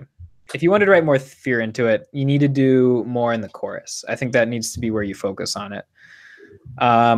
The bad joke makes good company. I make my bed every day to comfort me. That might actually make a better verse. It's very concrete, and it's a specific part of the themes, it feels like. I feel like if you talked about her and you talked about the fear and how they're kind of these contrasts to each other in a little bit of a sense, that might make a more solid chorus. Let me see if there's... maybe the first stanza of verse 1 might make a even more solid, even maybe all of verse 1 with some editing and revision might make a more solid like chorus thematically going forward with this. You could almost replace verse 1 in the chorus. And then I think I would mostly say going into like verse 3. Now the nightmare opened the door, I couldn't take it anymore. A little bit of a cliche there. I saw the world as two. One was gray, the other had you. I really like that. That's a really good, I don't know, it feels like it makes things a little bit clearer and like, okay, there's this gray, lifeless world, and there's one where this person's in it. I can't let another day go by. A little bit of a cliche. I scream for my father as my eyes get darker. There's just one tear from my eye. And then I think I got a little bit confused when the eyes, like I imagine I've got one eye and the blood covers the other as I cry. Don't lie at all. Otherwise, your right eye will wither again. And I was a little bit confused by that line. And that might be a good place to beef it up a little bit and just to kind of say, all right, what is my goal with this bridge? What do I want to get across? But before you can do that, you want to say like, what is my chorus? What is my theme? It's like excuse me. If you write a paper, you have a thesis statement. The chorus is the thesis statement. And sometimes people will write the verse first. Sometimes they'll write the body paragraphs first, the conclusion first. But you really, as you go into the revision stage, you want to know what that chorus is going to be. Let's see. Nate and Uncle Nate all work now. Great. I agree with Katie, what she said about the concrete sea. And Mercier is agreeing that the verses really do drive in the fear. The two worlds couplet myself. Katie also likes. Great. Okay. Yeah, so those are the suggestions. Just to kind of recap then, I would say there are, overall, I feel like I understand the feelings and you have a lot of that fear element in there, but I don't necessarily understand the context of the relationship. A stronger chorus will help to kind of reel that in a little bit. And then I would just suggest, you got some editing to go. I feel like from all of your lyrics, I've really gotten to know your style well. And I feel like you write fast. You write with a lot of, maybe not necessarily confidence, but I feel like you oftentimes know what you want to say and you put it out there. And so I think that the next step for you is just going to be the revision phase. So good work overall, man. All right. Next up, I don't think there's anybody else new here. So I think we're going to start jumping into those of people who are not currently with us. All right. Oh, wait, no. Nope, I wasn't wrong. Let's see.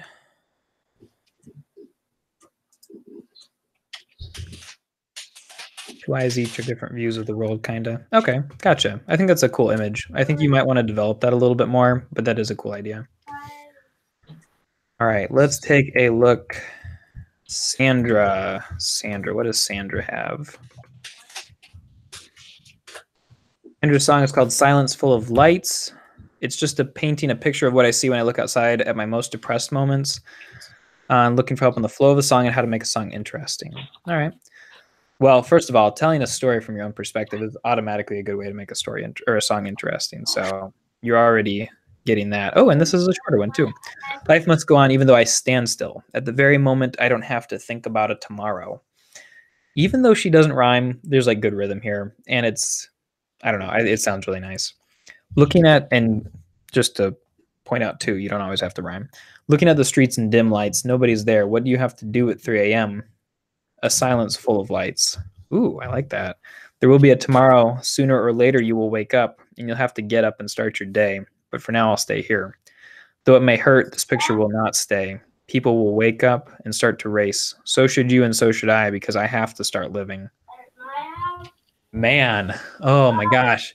You guys would all make really good poets, by the way. You guys, oh my gosh. Why don't you guys all just try to be full-time poets? That would be what I think would be really cool.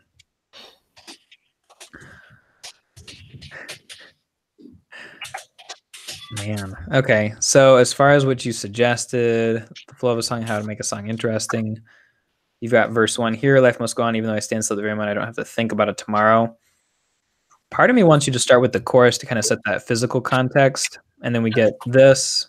And then we go back into the chorus. And then we go into verse 2. Get up, you'll wake up. And this feels like it might be a bridge or just a longer chorus, though it may hurt. This picture will not stay. People will wake up and start to race. So should you, and so should I. Good subtle rhymes there because I have to start living. And you end on like this sort of this note of resolve, and I think that's really solid.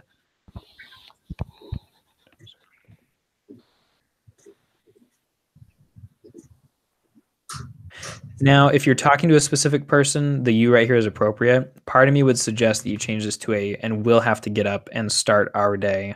Sooner or later, we will wake up. Well, soon you will wake up and we'll have to get up and start our day. Part of me wants, unless it's like a specific person, I always get a little bit iffy around the word you, just being careful with that, because are you talking to the people who are listening? Are you talking to a friend? Are you talking to the person who's like in bed over there or something like that? The listener doesn't necessarily know the context.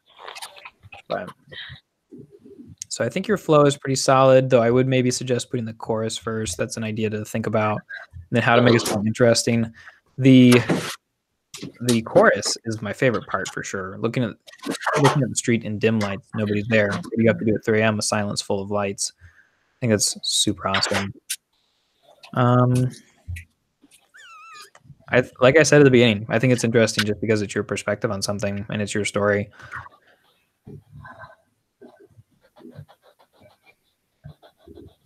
If I did anything different, I would give a little bit more. Well, a silence full of lights. It feels like it's kind of a metaphor for how you're feeling too. Man, no, I really like this, Sandra. I think you're like, you got something really cool here. Let's see if anybody in the chat has said anything.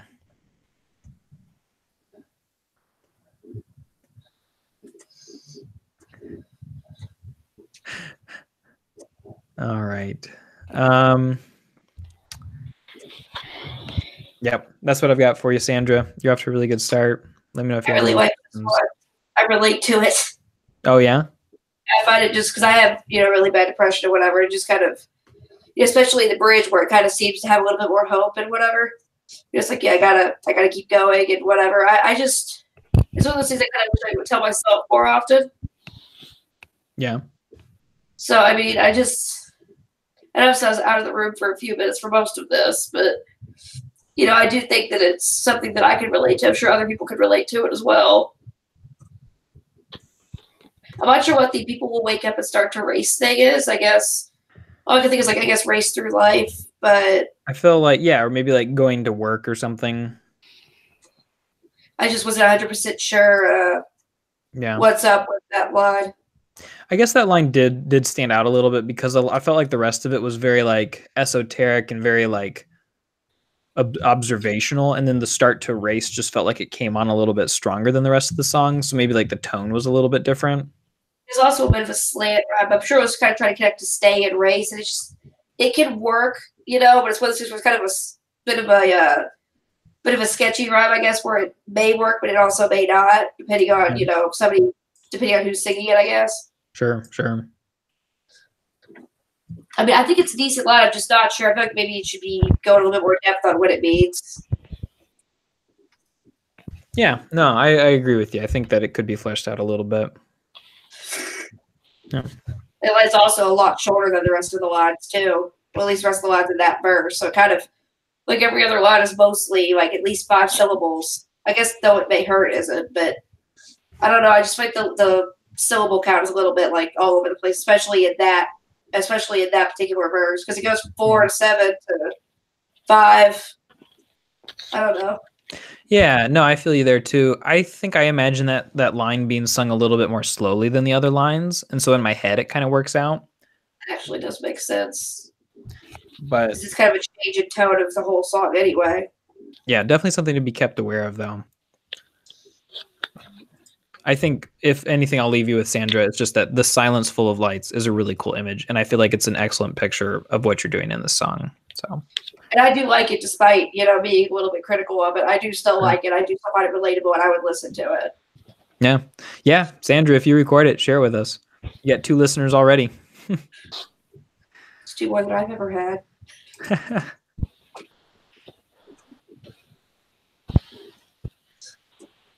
All right. Next song is from, 2 more than you've ever had? What are you talking about? Well, I mean, I've never recorded anything that I know of. Oh, I did the one thing that was really bad, so I never did it again, other than karaoke covers, which don't count. Yeah, I was like, oh, that sounds so sad. Don't say that. We'll listen to your songs. Don't worry. I just never recorded them. I'm not musically talented enough to really I never like under the clarinet like middle school, but okay. You could. I mean, I don't know. I feel like you would probably be pushing into new musical ground if you were to do like a full like just clarinet band. I had to find my clarinet and refresh myself on figurings because I haven't played it since like the 9th grade, which was almost 10 years ago. All right, next up is from Tyler, and it's called Bright Side. He says that actually part of the song is, in quotes, is from the Killer's song Mr. Brightside when we were done as group vocals. The song reminds me of the thoughts that can haunt from relationships. I'm just playing off what the Killer's already established, done more of a spoken word rap style. Cool. All right, he's looking for imagery and flow. Oh, those are two things I like to help with. All right, but it's just the price I pay. Destiny is calling me, open up my eager eyes because I'm Mr. Brightside. I let my bright side out and keep my dark side in. Ooh, I like that. Behind the smile, I write screenplays of sin, cinematic horror films, black magic synapses causing my mind to cringe as I play horror videos of you edging towards him and him replacing me. These violent vintage videos keep replaying in my dreams. Violent vintage videos. Woo, I like it. And it seems that the harder I shut my eyes, the louder I hear her screams, producing schisms in my mind and schizophrenic heartstrings. So when I fall asleep, phantoms fill my thoughts and I begin the next scene, which is a very appropriate time to go into this vision. Okay, so I see what you're building off of here. It's like you're diving into his thoughts and letting, because you don't get to say a ton when you're just doing melody singing. You have to really be economic, but with raps, you can say a lot more. And so I feel like, you're like telling the story behind it. Let me see. The thoughts that can haunt from relationship. I'm just playing off what the Killer's already established. Yeah, very cool. So we hear this, now they're going to bed and my stomach is sick and it's all in my head. And I like that you're having the gang vocals do that because then they can, it feels like you're being haunted by these many thoughts and it feels a little more oppressive perhaps. Let's watch a rerun while we run back to the movies that haunt my sleep and these deep false memories keep infiltrating my dreams. Dude, you got so many E sounds and that may not sound like super exciting to a lot of people, but that's so good. Watch a rerun while we run. Whew, rerun while we run.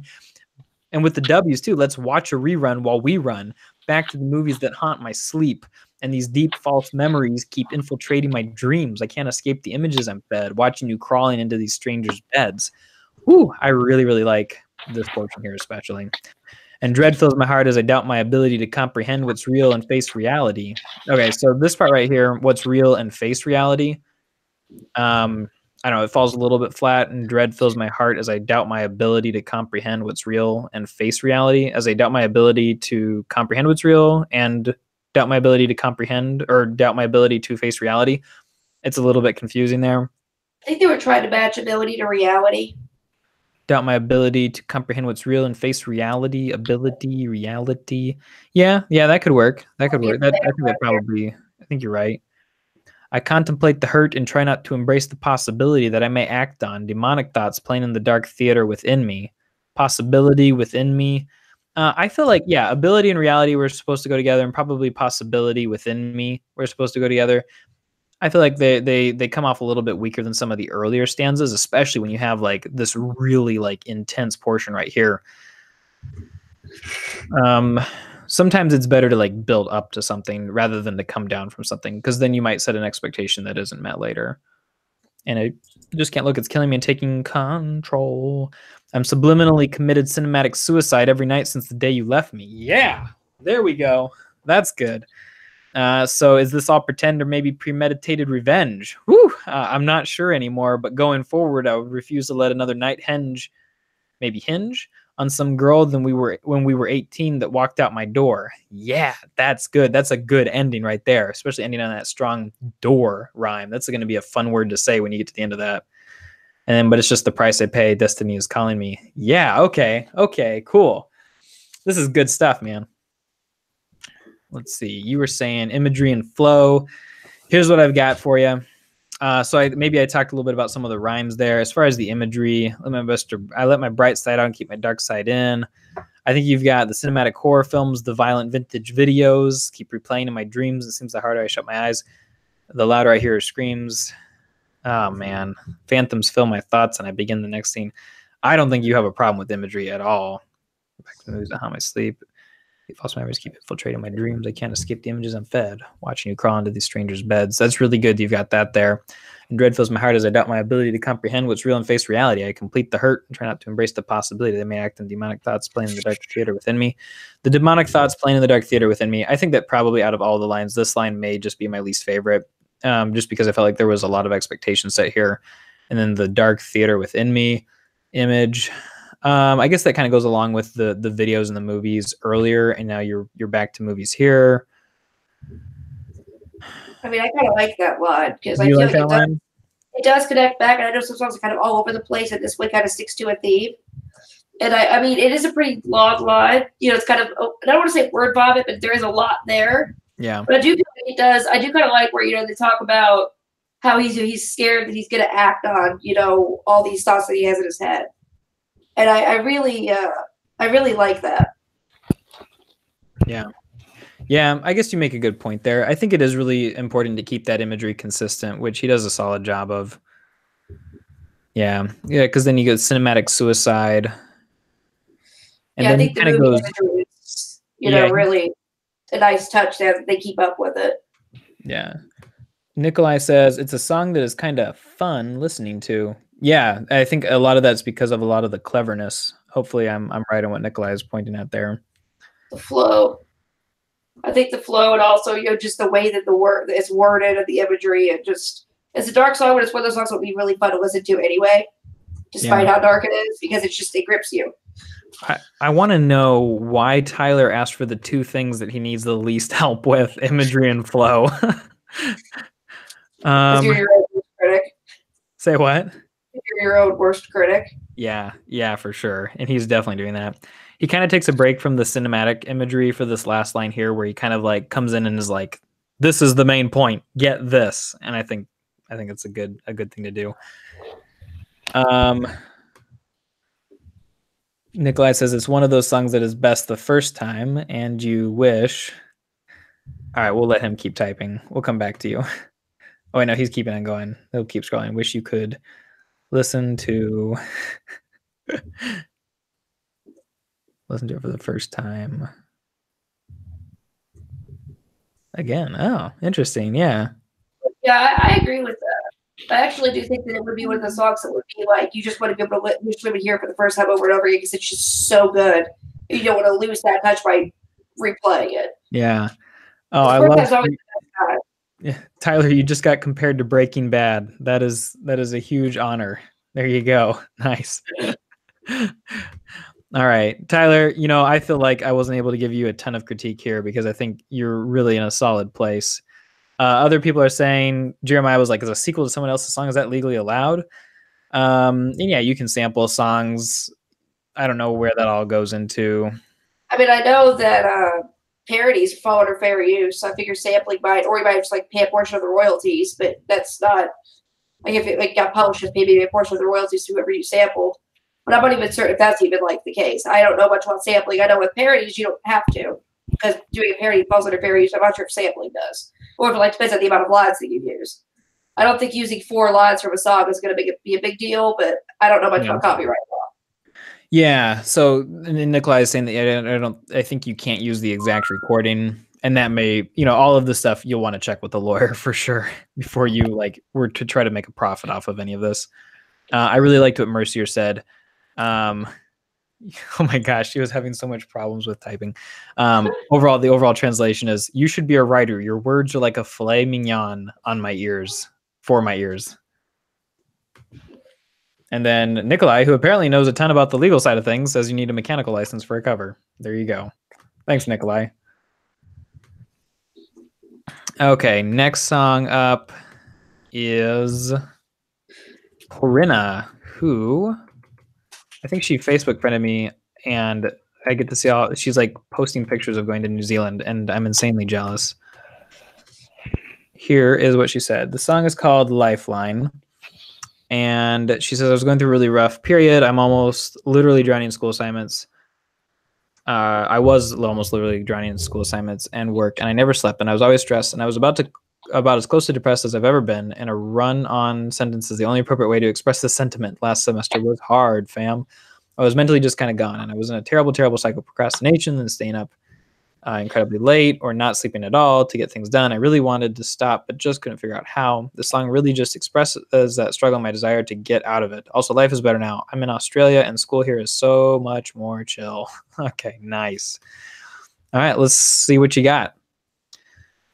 Nobody says what's down has to come back up. Maybe the truth is I'm out of luck. I was a slow descent, but I'm finally down. Despite all my dreams, it seems I just might drown. I want to swim back up, but I'm running out of air down here. Could someone bring me up? I don't want to disappear. Solid chorus, hitting the themes. Good work. You've done it before. They say you'll do it again. No, I stood at the edge, but never dove in. How do you fight against the pull of gravity? Can't find the strength to decide, and it's killing me. It's all right. You've got time. No, I don't. I've got a deadline. And then into the chorus again. I'm going to climb back up, send the lifeline way down here. God, bring me up. Don't let me disappear. Nice. Okay. I don't have the strength of my own down here. I want to come back up. Don't let me disappear. Solid. So she's looking for help with, she says, does the fact that he used the word down twice in the first stanza stand out? It did not to me. It was a slow descent, but I'm finally down. Despite all my dreams, it seems I just might drown. Wait, no, you have down and drown. Nope, you're good. Because it looks like there's slightly different words. But I'm finally... Yeah, I'm not missing something, am I? No, it doesn't look like it. All right. Oh, I can see Strudel out back through my window. He's playing with a little tug-of-war rope. He's just happily prancing through the backyard with it. Doing who knows what. Whatever. All right. Is it too vague? I don't put in a lot of specific details. No, I do not think it is too vague. You say because I wanted to express a specific feeling more than a specific event, but I don't want it to be so vague that it feels empty. No, I think you make it very clear that despite all my dreams, it seems I just might drown.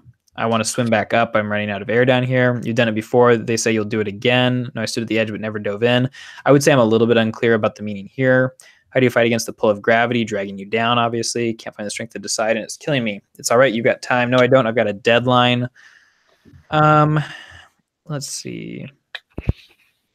I would say that maybe the first verse, if anything, is vague. It's probably these two lines right here. Nobody says what's down has to come back up. Oh, there's the word down. I missed it. Okay, yeah, obviously not a huge issue if I couldn't even find it. There you go.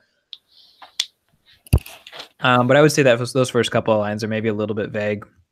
And you could probably do a better job of explaining what the specific issue is, either through a metaphor or just saying it, something like that. But you do a really good job of bringing it back together in the chorus. And then I think verse 2 does a much more solid job of like explaining that well. So yeah, overall great work. And yeah, keep it up. Keep it up.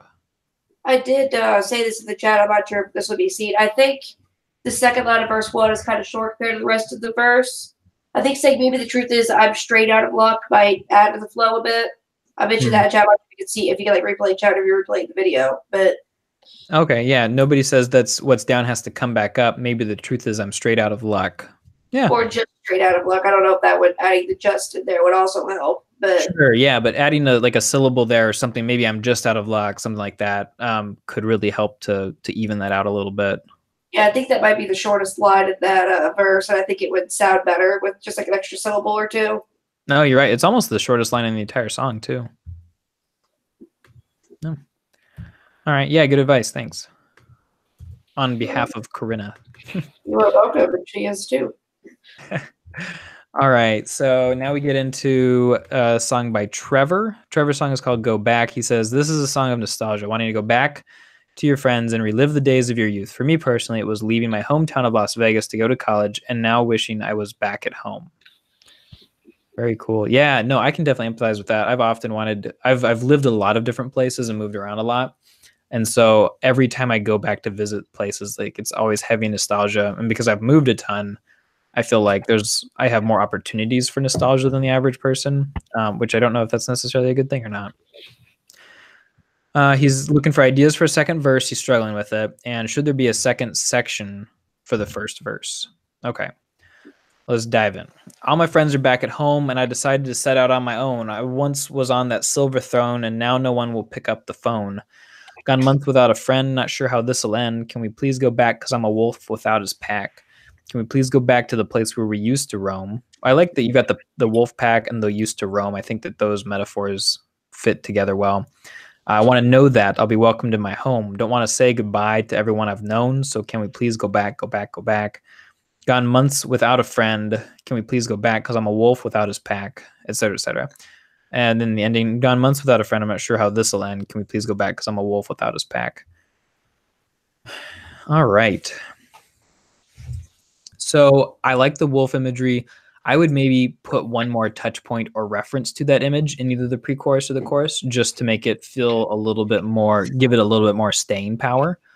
As far as the second verse, I felt like it would have been really natural if you flowed right into kind of talking about how lonely you are now. Either that, well, yeah, talking about how lonely you are now and kind of what it's like to be a lone wolf, maybe could be a good direction to go with it.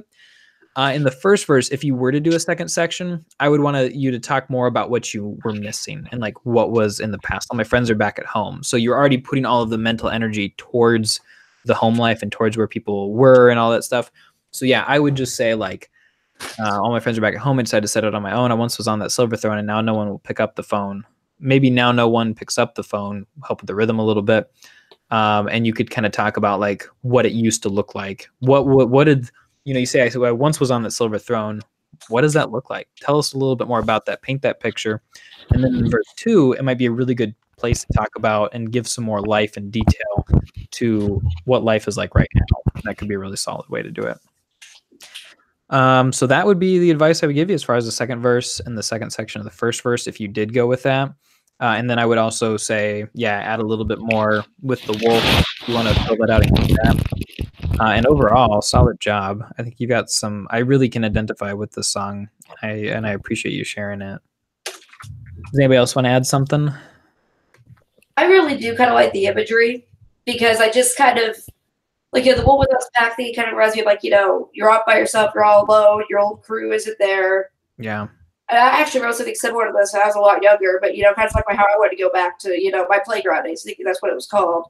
Yeah. And whatever, I kind of wrote something similar. It just kind of reminds me of, I kind of do just want to go back to when there wasn't a care in the world and, when I could, when I had friends and, when I didn't worry about, everybody having a life, we were able to, do stuff because we didn't worry about, I gotta go back to college for, for the semester, or I gotta take care of the baby, or whatever, just as an example. Yeah. So I kind of did relate to that because, the few friends I do have, I don't really talk to because we're all over the place. One of them's, 3 hours away at college. The other ones have kids, jobs, it's just, that is something that I really relate to. Just talking about the wolf without a pack really drives that home for me. Gotcha. Yeah. I'd like a lot more specifics on like what he's missing and what his life is like now. Like as he's a wolf without his pack, I want what was like with his pack and now without it, and what he's like missing and why. Yeah. Okay. Wow. That's what I think verse 2 should be for, because like a little bit more specific storytelling. Gotcha. Okay. Yeah. Solid advice. Thanks, Taylor. Okay. All right. Next up is, let me see here.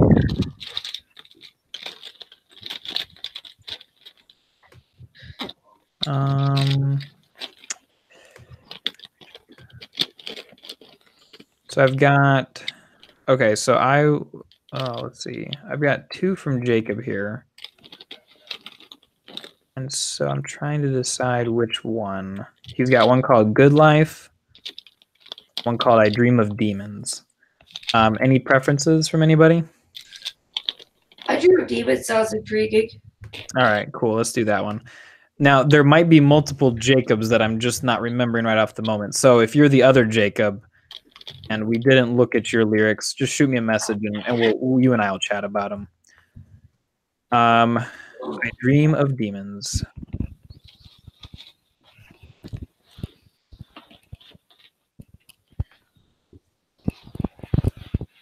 All right. Sorry, one sec.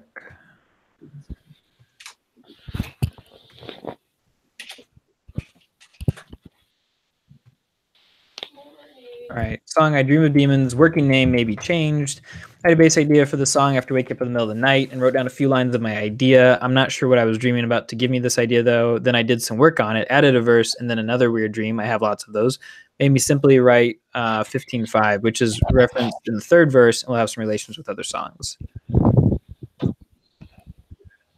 Gotcha. Okay. So you're kind of just working on this song. It's coming from a lot of different places. But let's see where we're at. All right. Oh, there's the 15.5. Cool. Last night I dreamed of a guy with a knife. He took my wallet and then he took my life. For some people, my dream is their reality. For me, another proof of my insanity. And then we get into the chorus-ish.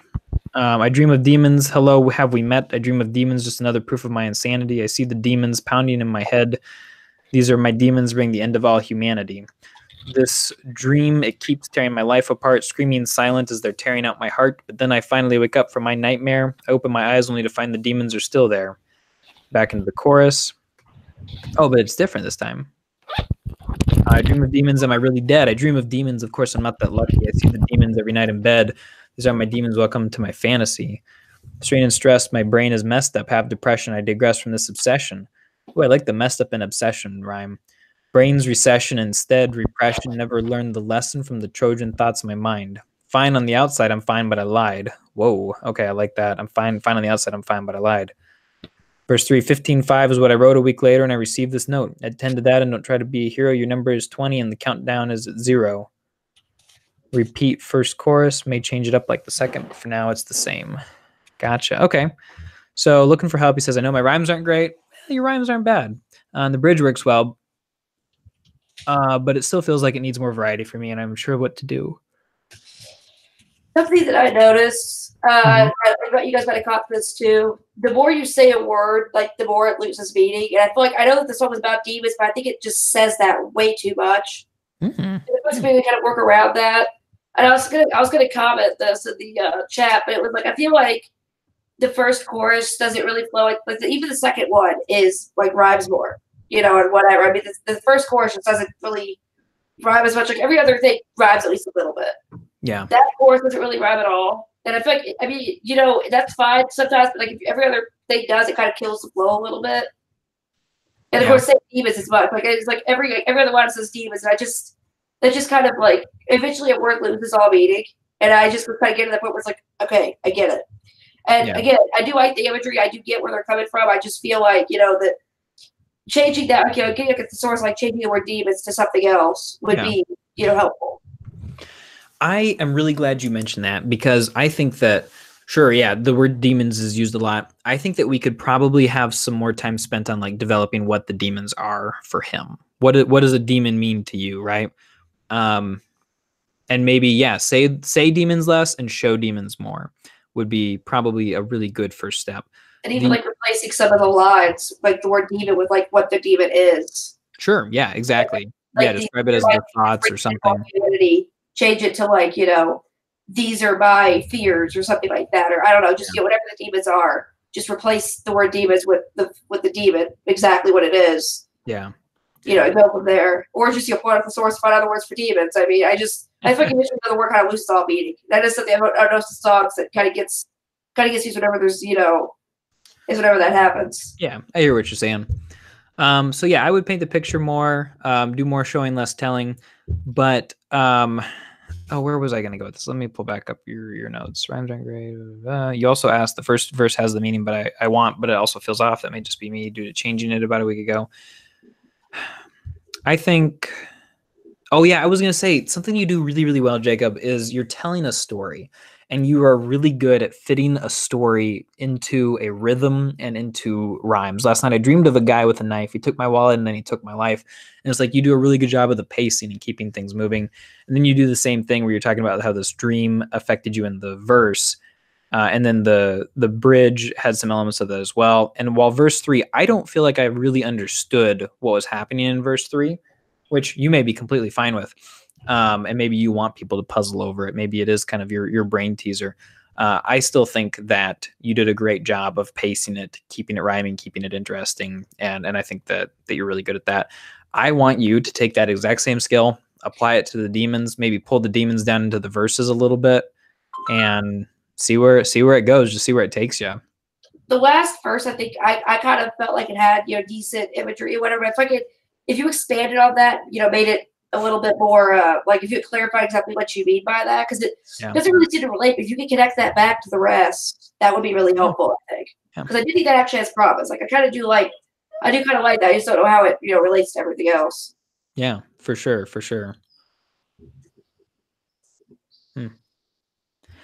All right. So Jacob, off to a good start, man. If you have any questions about this in particular, let me know. I'm curious to see where you're planning on taking this. All right. Looks like we have 2 more songs. Josiah and Aaron. So who is still with us? Let's see. We got Mercier. I think it's Mercier and Katie's here and Nikolai's here. Looks like Taylor maybe had to go. If anybody else is here, just, you know, say hey or something, but cool. Strudel is out there yipping and a yapping. He's got something to say. I want Strudel to try to write some lyrics. All right. Josiah, song is called Sunflower. And the story is, it's about a panic attack. And we'll get into the other stuff.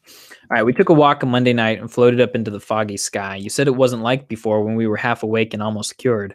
We got a lot to learn about who we could be when we come out, but it gets better, I swear.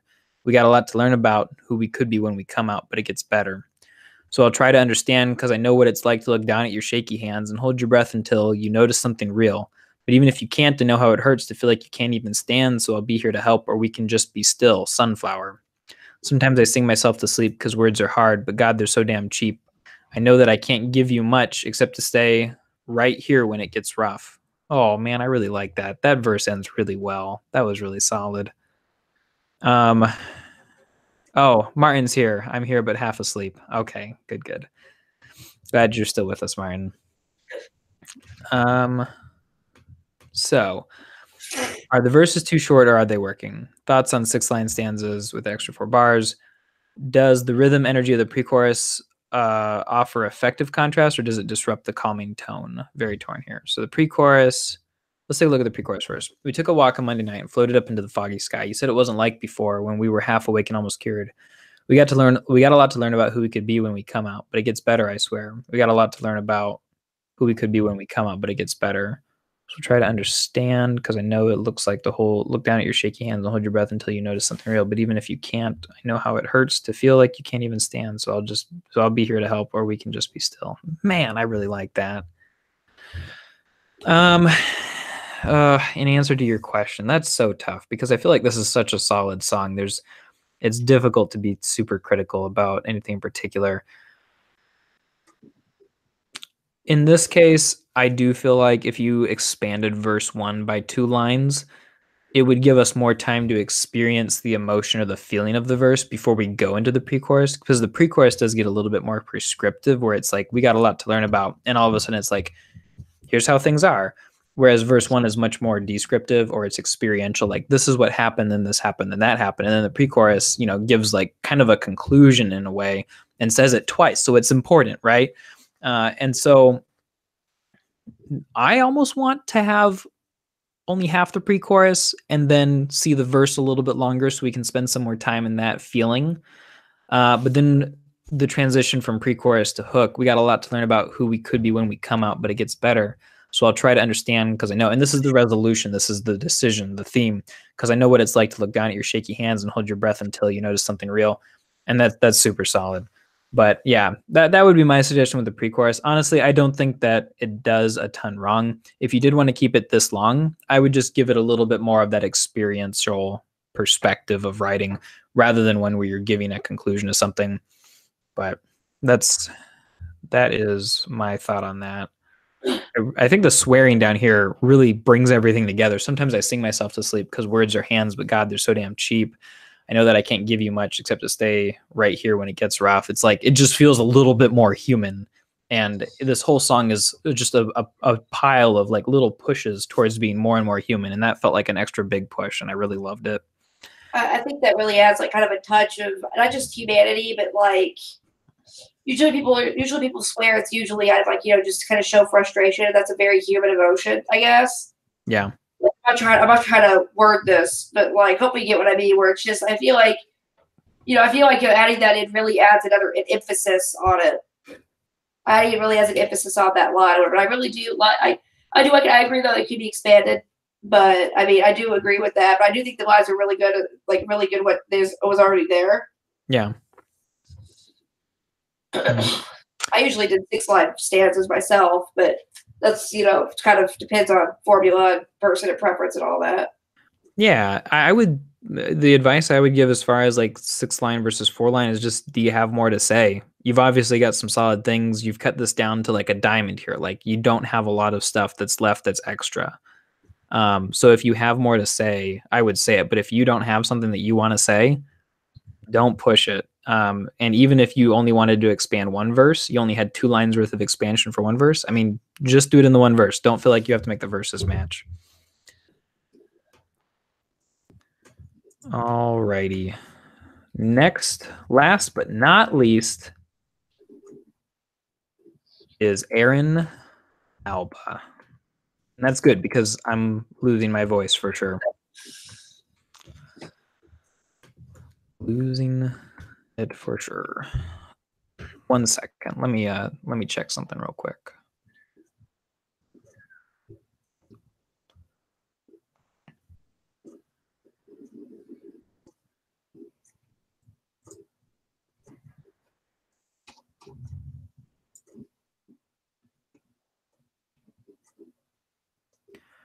Alrighty, let's see what is up with Aaron. So, Aaron's song is called Failing, Struggling with and Combating Failure. And what are 2 things? I asked, what are 2 things you want help with in your lyrics? And he says affirmation and encouragement. Man, thanks for being so like humble and honest there. I think that a lot of times we need that, but we don't have the guts to ask for that. So let's take a look at what's going on. I'm drained, I am stained, I am dirty, and I am hurting. So pour me another glass of that Riesling to celebrate all of my failuring. Failuring? Maybe failing? I think failing would work better myself. I noticed that. Yeah, but so far, I love you got this concrete image here, and you don't mince words. You say what you're ready to say. I'm drained, I am stained, I am dirty, and I am hurting. That is such a solid beginning. And the rhyming dirty with hurting, I think, it's close enough to almost be perfect, but it's just imperfect enough of a rhyme that it kind of feels like who you probably feel like when you write this. Failure, like that rhyme scheme. Okay, so maybe the Riesling and my failuring is kind of a little bit more meta there. It's sort of like a success or a win, but the upside down version. It's like when the doctor makes an insertion with the scalpel into the wrong part of the patient's heart. Oh, wait, oops, or is that an incision? Cutting into my vision. My scope of view for the future. Oh, doctor, please set me a suture. Fix me up, patch me up, send me back out to the mission field, no, the battlefield, so I can see the wounds that it will yield. Don't worry, doc, I'll see you soon. I'll be back in the office again next Monday at noon. On the dot, mark your calendar, set it as a weekly appointment. Ooh, I like that. I think that when they picked me to a point, they meant, ooh, okay. Now that I was one of the few that would commit to this losing battle, that I was dumb enough to be slaughtered in line like fresh cattle, that I would squirm and squeal like swine, but just enough as to where I wouldn't undo the knot of this vine, digging into my skin and veins, that I wouldn't choose to break free from my refrains, that I was docile enough to let this tumor grow into something more than just a blister. So please heed my warning, brother and sister. We are fighting a war that's not meant to be won. Does it even matter if we could save just one? If the ship was always going to sink and drown, then holding onto a life vest on shore and before doesn't keep the ship from going down. If we're going to lose in the end, then what's the point? Don't call me on my apathy, because frankly, I'm tired of all your sapathy. Walking around sucking on everyone's feelings and excrements while I watch all of you perform your prideful and holy sacraments. Because no matter how much you dress up feces, at the end of the day, it is still a waste. Nice pun. A waste of space in this earth-stealing air that I could breathe. Your existence expedites the reversal of my reprieve. If this is the world I'm forced to co-inhabit, then make it Sunday so I can break free from my broken Sabbath. I like that line too. Because if this is what one failure looks like, I don't know if I could handle a lifetime of them. A lifetime that I've already been chosen to live. A lifetime of letting my friends down again. A lifetime of letting down everyone that I love, my kin, a lifetime of letting him down, my sin. So please just drop the act and stop the attack. Just let me fade into black, a place that I've always pitched my tent, but always watched it get blown down instead of repent.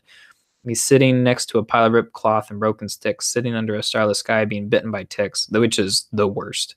No rain falling, no running streams. My tears fall like life from these leafless trees. And could you believe this empty winter started from one little thing? My life's single biggest insecurity, failing. Man, I think, Aaron, that you're looking for affirmation and encouragement with these lyrics. And I think that in a sense, you've given us a little bit of affirmation and encouragement. Just your willingness to be honest, your humility in going forward with this and writing this. Really, this feels like you sat down and said, all right, I'm going to write down exactly how I feel. And in verse form, it feels like you're journaling. It feels like you're being as honest as you possibly could be. And I really appreciate that, especially that you'd be willing to share it with all of us. Honestly, I don't know how much editing or revision you've done. I'm going to assume because it has kind of that journal flavor that this is probably pretty fresh.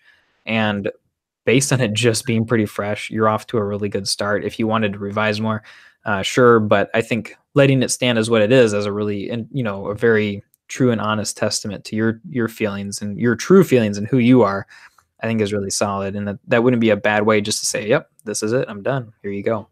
But all that to say, like, you've still got some really good rhymes and you've got some obvious skill in putting this together too. So good on many levels, honest and true and artfully put together, especially as what I assume is probably an early draft. So good work there, man. And good work to everybody. Let's see. Mercier says, love it so far. I think the simplicity works with the tone of the song. Pretty words. She had a question mark about sapathy, which I think he's talking about being imperfect. And then she says, very good at the end there. So yeah, good work there. Hey, Jacob. I really liked the line about, well, first of all, the only complaint I have other than the thing that you mentioned, the failure thing, is one and one kind of rhymes with itself. And I feel like that line could be like replaced with something else, like one, this is Battle of the Thought must be one, and then replace the other one with something else. Sure. That's the only real like complaint, I guess criticism would be a better word that I have. I really like the starless sky. I think that really drops the point home of how bleak it seems, failing. And I think that was decently keeping as a theme of failure as well. Like I noticed at first I was there's a couple ones where I'm kind of, where's she going with this? Sorry, I don't know what Aaron's kind of a gender neutral name, but it's like, where are they going with this? Whatever. And then most of it was pretty good about like, ripped cloth, broken sticks, starless sky, just leafless trees. Like it all just kind of goes with this bleak theme of, failure. It just kind of has this bleak theme to it, which is kind of, about failure. Failure is kind of a bleak thing. Yeah.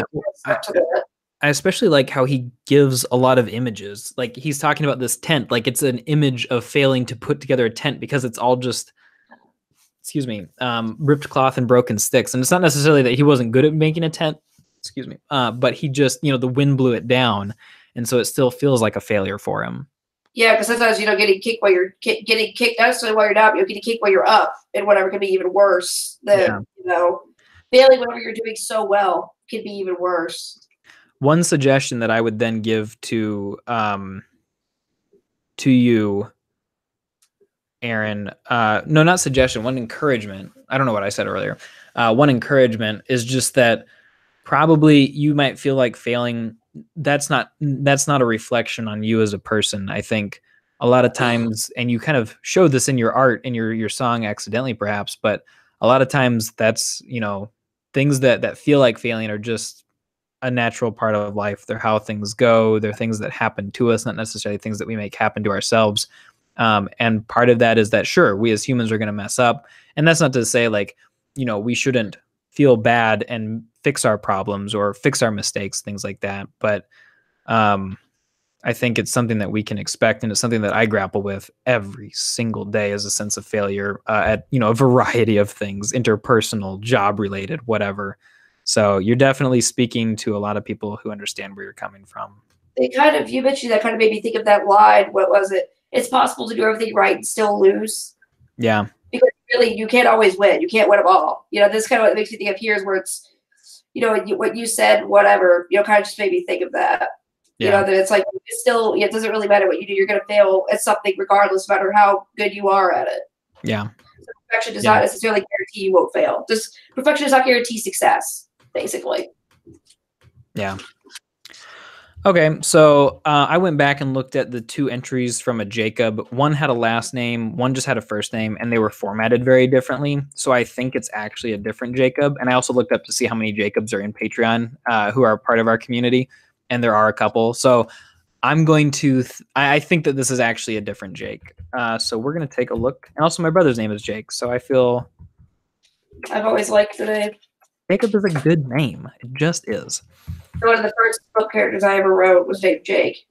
Oh, yeah? Short for Jacob, but yeah. Oh, very cool. All right, so this song is called Good Life, and Jacob writes, my uncle recently passed away at age 35 to a heroin overdose. His whole life, he was always looked at as a troublemaker or rebel, and he was always going down the wrong path. I've always sympathized with a character like that, even though my whole life I've been considered a very good or straight edge. The way I remember my uncle is someone who just wanted to have a good life at the end of the day, and his reckless nature just happened to catch up with him. The song is a way for me to just pay some sort of respect in a weird way. That's a really good idea for a song. I think that trying to make sense of something that happened like that, where you have this feeling of empathy or sympathy for a person like that, but at the same time you've heard all of this negative perspective on it, and then trying to make a song that sort of combines those two things or acknowledges both of them. I think that's a really good way to try to process something. So he's got a history, you know. Reckless endangerment, parents' embarrassment, and he likes to drive fast, you know. Dangerous temperament, parents' embarrassment, and all the school kids give him shit, so sick of it, he wants to drive his car right off a cliff. Oh, I didn't realize I was going to be making a cameo in the song. But he's holding on, he's holding on, he's holding on, he's holding on, he's holding on until life tells him his time is done. Fallout, freak out, what's it all about? Self-doubt, burnout, high school dropout. He wants a good time, good time. He wants a good life, good life. Late night street fights, what's the point of life? No time inside, we all want to die. Let's have a good time, good time. Let's have a good life, good life. Well, I like the empathy there, like connecting that with, like, no time inside, we all want to die. I wonder if you really can make that generalization that we all want to die. Like, I wonder what you mean by that, because I think there are probably some people who don't, right? So there's the exception to the rule that you're putting forward. But at the very least, we all want to have a good time, one would think and hope. And he's got a bad rep, you know. Newspaper field day, parents, what can they say? And he's had his time with drugs, you know. Medical doomsday, parents, what can they say? And all the school kids like to call him names. Now who's to blame? He wants to dive headfirst into a lake. But he's holding on, et cetera, et cetera. Back to the chorus, instrumental bridge, and back to the chorus again. So Jacob says, I guess I'm always worried about being too cliche, and other than that, I'm just looking for any sort of criticism because I don't really know what it needs or doesn't need. All right. So the part of me wants you to switch up. You do this in the first and the second verse. Not like a bad thing, but reckless endangerment, parents' embarrassment. Dangerous temperament, parents' embarrassment. What if you could switch it around so that the repetitive thing happens first and then the non-repetitive thing at the end? So reckless or dangerous temperament, parents' embarrassment. I gotta think. Okay. Parents' embarrassment. No, because that's gotta rhyme. Okay, dangerous temperament, reckless endangerment, dangerous temperament, parents' embarrassment. Something like that. So that you start off with the repetition first and then you're rhyming on something a little bit different.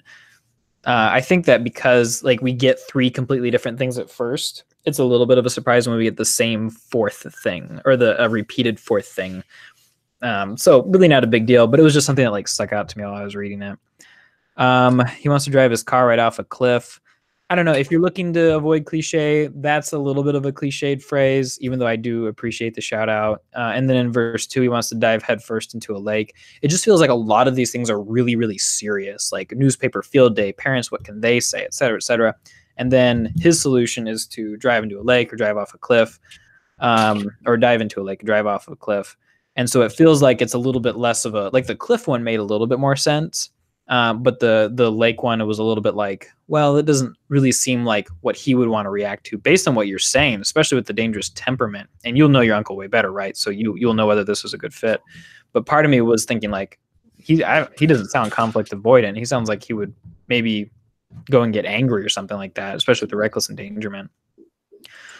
Other than that, I didn't really see a lot of cliche. I really liked the chorus. That was probably my favorite part. Fallout, freak out, what's it all about? Self-doubt, burnout, high school dropout. The consistent rhymes there, really catchy, really clever. He wants a good time, good time. He wants a good life, good life. I like that you're not afraid to use the repetition there, and you're rhyming time in life, which is fun. Late night street fights, what's the point of life? The syllable count gets a little bit off, but that all comes down to how you perform. No time inside, we all want to die. That line was the one that I had a little bit of questions about. I really like that you're moving towards the empathy, but I feel like that might be a little bit extreme. So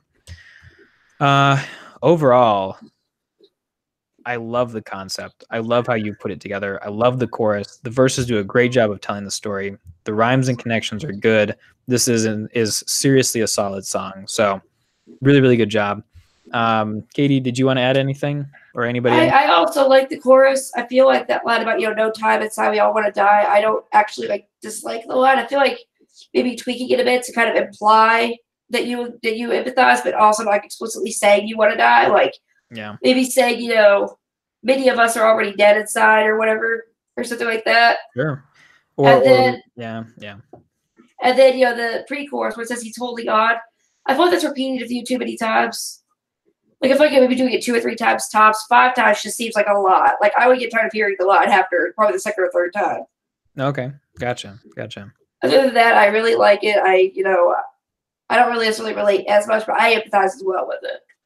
And I also really like the chorus. I can kind of actually hear it in my head. Yeah. Well, Katie, thanks so much for all of the help, for sticking around and everything, for chatting. You had some really, really awesome advice for folks.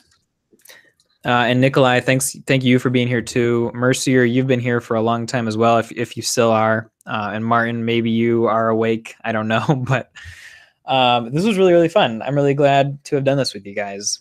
Do you guys have any, I don't know, final words? Anything to say? I don't know. I think all of them today were really, really good. I actually thought mine was decent, and I thought mine was actually probably the worst of the bunch, and it was still decent. It just, of course, it's probably whenever I was kind of not as experienced in writing and whatever, obviously. But I feel like of all of them, I think mine was actually decent. I actually added it to the event, by the way, so you could see what I added. Whatever, I know we were talking about that. Okay. But if of the bunch, if mine was a 7, it feels like 8, 9, 8, 9s, and even 10s on a lot of it. Whatever, mine was probably I was still pretty good, but I think mine was also the worst of the bunch, and that's saying a lot. So I feel like I might have to rewatch this go through, because I actually kind of was inspired by a few of them. We kind of wanted to write something that is. I think every single one of the songs inspired me in some way, and I kind of want to maybe rewatch and relook at it, whatever. Because sometimes I'll do that. Yeah, and I don't think I don't know. I don't like it when people down talk themselves like that. Though I understand what you're saying in the positive sense too. Like, yeah, still everybody was really good, but I don't know if it means anything to you. I'm not sitting here being like, all right, which one's the worst? Which one's the best? Oh, I know. I was just pointing that out because again, like I said, I think mine was a 7. And even now it was improved a bit. Yeah. But if of all of them, of all the songs today, the one I would have been least likely listened to probably would have been my own. Like if I kind of listen to all of it, I'd rather be the one I listened to last. Yeah. Because I still liked it, but it was probably my least favorite of the bunch today. Okay. Gotcha. It's kind of that wasn't me to say, oh yeah, my song's horrible or anything like that. Because actually that was one of my decent ones. Probably why I submitted it was because it wasn't one of the terrible ones. Because I have written some pretty cringy ones, but Nikolai says it was fun to have an insight on/in other people's art. I think you're probably thinking of into an insight. We would say into other people's art. Yeah, and I think you shared some stuff too earlier. I know that it's way harder for you because you don't have a good working mic, but appreciate you giving some suggestions of folks as well too, Nikolai. And Mercier or Martin, you guys have been here a long time, giving some good advice. Appreciate it so much. And yeah, and I liked his song a lot as well. Like I think I'm actually kind of writing a blog post, somewhat inspired by it. To an extent, it's just something I just thought about. The genocide last, kind of what I was thinking of there. That I might go with, but yeah, I just think everybody's song just inspired me to write again. I don't write a lot anymore. That's the thing. So it's kind of hoping this will get me back into it. Let's see. Nikolai says it's nice to be able to share. I kind of related to a lot of them as well. The ones I didn't relate to were still good enough that it didn't matter. Yeah, there was a lot to relate to today too. Nikolai says it's nice to be able to share what you create. Yeah. I was to the point with the first few where I was ready to just get all emotional because it was just so it hit me. Yeah. Yeah. All right. I'm going to see what Nikolai says here. And then I got to hop off and probably go do some dishes, actually. And probably put together a video. You know, I kind of disagree with him saying that it doesn't get too personal because I guess personal in the sense like, you know, like having like saying, oh, it's not the personal year or whatever. I kind of get that, but I also think it really was personal. That's what makes it great because it's whenever you open yourself up, you actually write the most relatable things. That you write something that people could connect to. Whenever you open yourself up to that. I agree with Nikolai, and I kind of agree with both of you. Where like, yeah, it's like we can share, but yes, hopefully it is a safe environment. Hopefully everybody feels like it is a safe environment. To the best of my ability, I want it to be. Because you got a different meaning of the word. Sure. Yeah. It doesn't get too personal. It just mean, well, I think it's nice that like we don't really all know each other in real life, so it feels like so much safer to be able to like share things. You know, it's easier to open up whenever you don't have to worry about the person like knowing you elsewhere and it's spreading to your group of friends, you know, or whatever. Yeah. Like I'm really gonna open up to a stranger online than I am to like my own family. Safer with strangers in some cases, I guess. But yeah, especially whenever they're behind a screen and they can't like, you know, come after you or anything. Yeah. Like that advice does not work in real life. Yeah. I'm gonna go ahead and hop to it. Thanks so much for coming. Thanks for all your help, guys. I had a lot of fun. And talk to y'all later. Let's see. Nikolai, enjoy the dishes. Thank you so much. All right. Bye, guys. Where you to be.